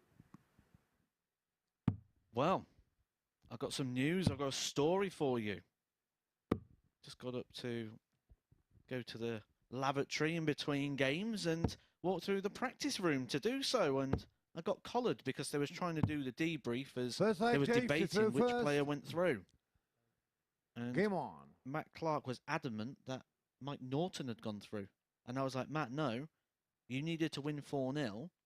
Because he's like, no, he's beat me twice. I says, no, it's leg difference, then legs won. I said, if you'd have lost one leg, it would have gone to Mike Norton. He had no idea he needed to win 4-0. And then he goes, 100. I'm glad I didn't know that before I went on. He goes, I went up there because I felt completely pressure-free because for the first time this week, all my doubles just went in. He goes, and because when 100. I went through, it's like, why couldn't I have done that earlier? I'm like, what are you on about? You're through. He didn't have a clue what was going on, and he didn't realise that 4-0 would have been enough, which I'm guessing is a good thing when Colin Monk was missing those darts at a double 60. because the anxiety wasn't building and the tension. Imagine if he didn't find out until he left and he just suddenly left, never to return. 139.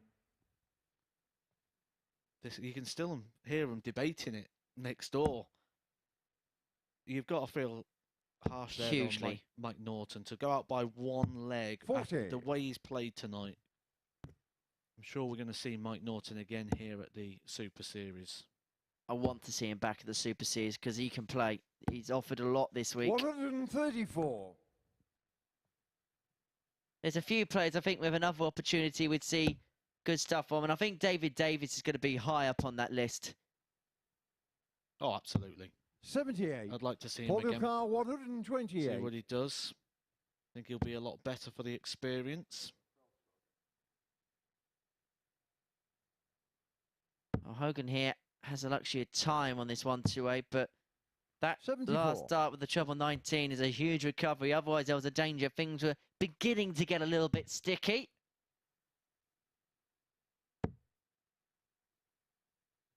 Hogan needs 3 legs to rubber stamp 59.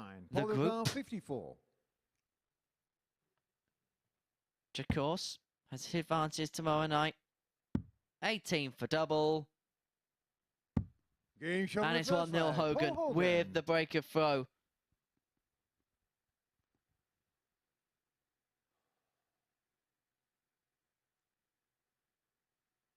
And 2 away Second leg, from Paul being the third table first. Game topper. on.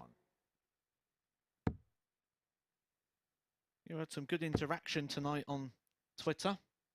We've actually had 45. one of the players who take part here in the Super Series get in touch. Good evening, Richard North. He's tweeted in and actually been quite boastful. He says that he's the best player in his 58. house. He reckons he could beat his wife Tracy in a handicapped game of darts. He wants to play a first to 10.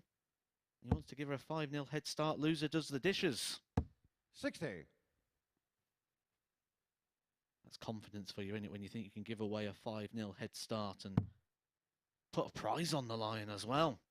Fair play, Richie. Yeah, see you, Richard, and thank you everyone as well for your 133. company as ever.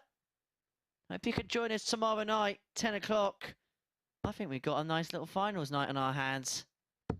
41.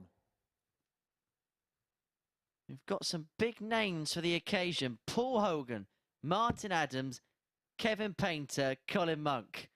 Now, if you are in the vicinity and you are free tomorrow night, remember, tickets are complimentary. That's 60. not a bad little cast list for a night out at the darts. Surely with that sort of lineup, though, it's going to be expensive. 135. Oh, no, no, no, no, no, because here at the MODUS Super Series, they're complimentary. Not a penny. It's a real darting treat. 57. I'd say it's value for money, but you're not actually spending any money to get the tickets.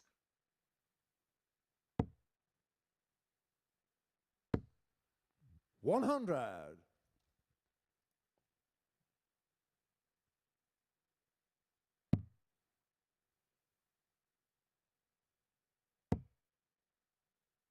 And also, as well, if you 83. do come Paul here, the Ricard, refreshments as well, 120. they will offer a very fairly price in comparison to other famous establishments. 60. Debut car, 110. Which might finish with a certain bit of cutlery. 90 left. That might be a nice little lie for the treble 20, which would have left in double 15. So Hogan here for a 58. 2-0 lead. Put Paul him a leg Ricard, away 60. from winning the group. Tops it is. And Being shot on tops the it second leg. sinks for Paul Crocodile Hogan. Dundee. I've had another message come through on Twitter saying, who wins it this week? Third leg safety through Jack first. saying that he can't see past Painter or Adams. I'm going to park my thought on that because I'm probably going to give that when I go upstairs and speak to Chris Murphy at the end of this 85. match. But what I can do is I can pass that question to Henry Deacon. Henry, who do you think is going to win week 10 of the MODUS Super Series? 60. You realise it's our last game in the commentary box together, so you're going to throw me under the bus. No worries, Mr. Edgar. I'll give you an answer. I'm going to go Wolfie. I'm going to go Wolfie for the title tomorrow night at 10 p.m. on Sporty 85. Stuff TV. Well, may I say, it's been an absolute pleasure to share the commentary box with you over the last couple of weeks. We've had good time together. We've got some good darts together. 140. Bit emotional. I would love to say the same, but I cannot lie. The darts have been great. I'll agree with that bit. We had some cracking 140. entertainment on the board. I was going to give you a gift as well before you depart. Was it one of those bags of crisps that Chris Murphy's been 60. so excited about? You can have one of the 12 packets of ready salted if you so like. Well, at least I didn't get any of the 6 bags of salt and vinegar that always get left in the multi-packs. Does anyone actually like salt and vinegar? 31. Why do they keep putting salt and vinegar crisps in? I don't know. The only salt was Chris Murphy over those crisp packets earlier, wasn't it? 55. Debut car, 160. 160 for Prins.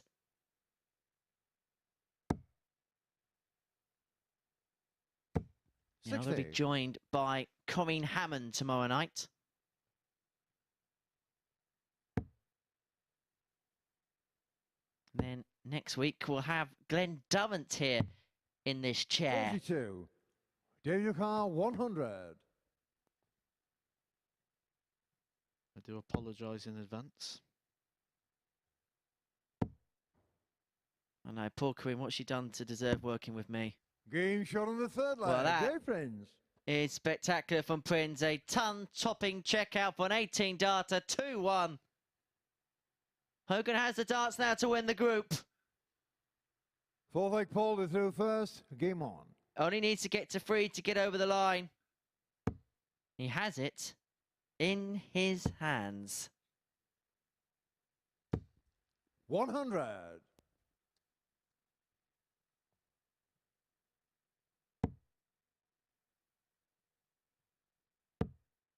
Reminds me of a nursery rhyme. We'll just 85. change the word world for group.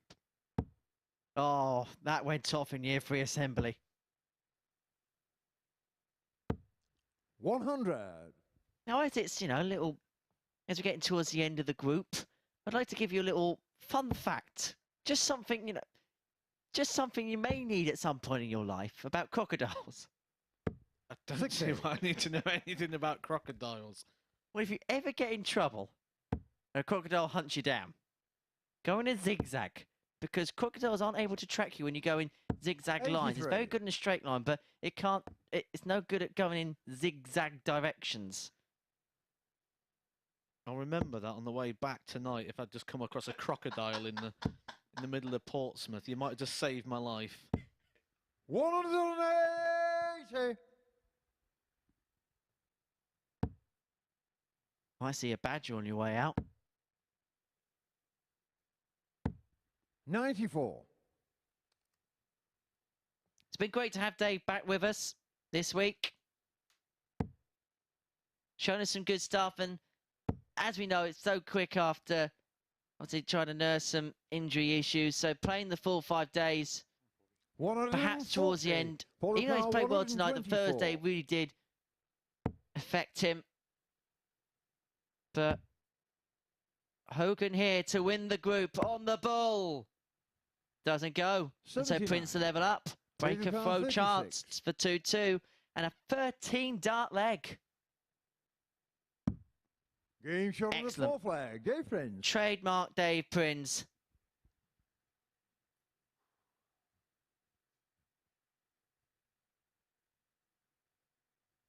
Just so efficient, isn't he? Dave to throw first. Game on. Paul Hogan knew he had an opportunity there. Even if you don't know where the legs play for winning the group, at least in the match and the context of it. 81. And that's why he's shaking his head at the back of the stage. Just thinking back to that crocodile fact there that 60. you just chucked in, and it just reminds me of those really silly stats, you know, the ones that make no sense when they go, oh, you got more chance of being struck by lightning than being bitten by a shark. Yeah, because I'm not going in the sea where the sharks are. 100. Same sort of thing there, you know. I've just never walked down the streets of Portsmouth and thought, I best not walk this way. There's a couple of crocodiles. 180. That's a max for Hogan. And they may have wrestled this leg in his favour. Matthew Edgar's gone. 140.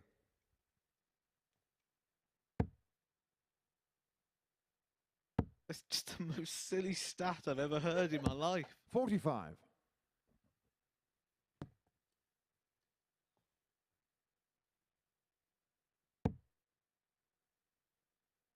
Worst bit about it is I've had that on my computer screen for about 4 hours now. 100. Right, so you've actually had time to process this and you've still gone with it. It wasn't an impulsive thing. It wasn't my finest moment, I'll admit. Dave look at 80.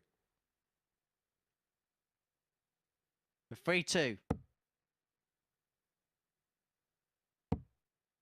Tops has to move across. 60. Just underneath. And so this for the group for 76. Paul Hogan.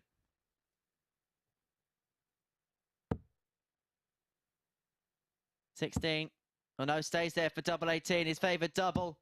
58. Group charts come and gone, and so 20. Prins returns for double 10.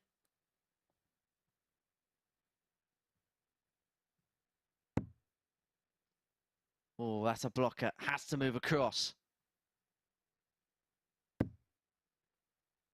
Very awkward. He's almost beyond the yellow carpet line, but he finds a way into the double 10. And so if Paul Hogan's going to win this group, he's going to have to win this leg. But he has the throw for it. Have you ever looked at a map?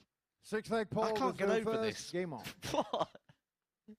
I live in the most central location, the furthest point away from any water. You're insisting on 55. this, aren't you? I'm off upstairs. Careful you don't cross a crocodile on the way. 180. Maximum start for Prins.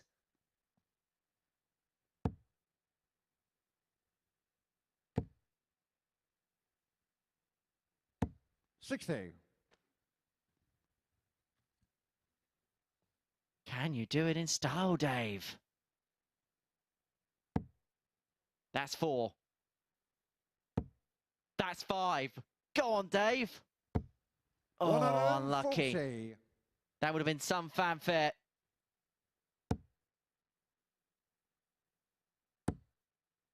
But it looks as if it's going to be Colin Monk, the man who's going to be 140. the master of Group B.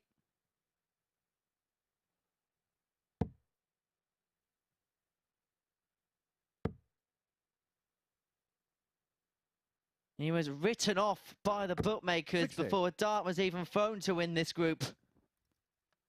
He is now, courtesy of this Dave Prins scoreline, on the verge of winning it. Of being 100. the top dog in Group B. 121. The Badger, 1-2-1. There's the bullseye.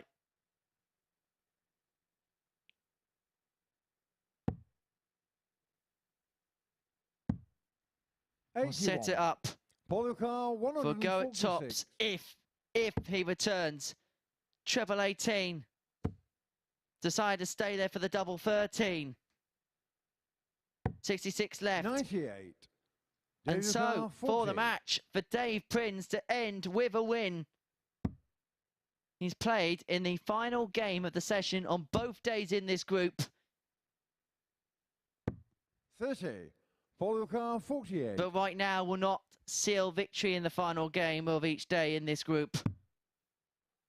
Double 16 leads double 8. Hogan just steps back to recompose. One left. And one Game in. shot on the 6th leg. Paul Hogan. And perhaps befitting of this group, we go all the way to a deciding leg. A 7th and deciding leg, which has been 7th and final leg, Dave to throw first. a sentence our referee Paul Hinks has said on countless occasions in this group.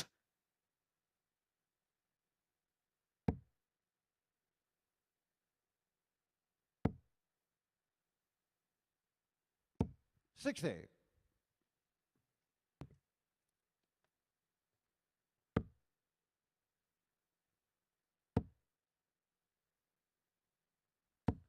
100.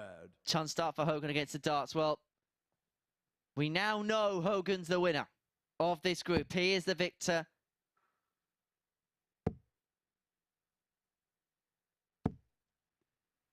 $100.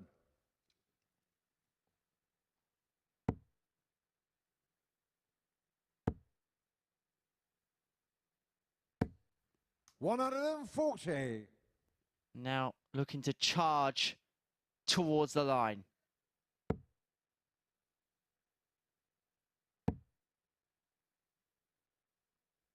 $45.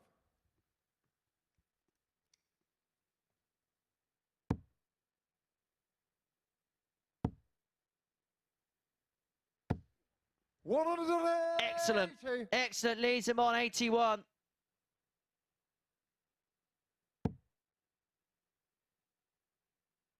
And so he could end with an 11 dart leg here, Paul Hogan. 100. Paul Lucar, 81.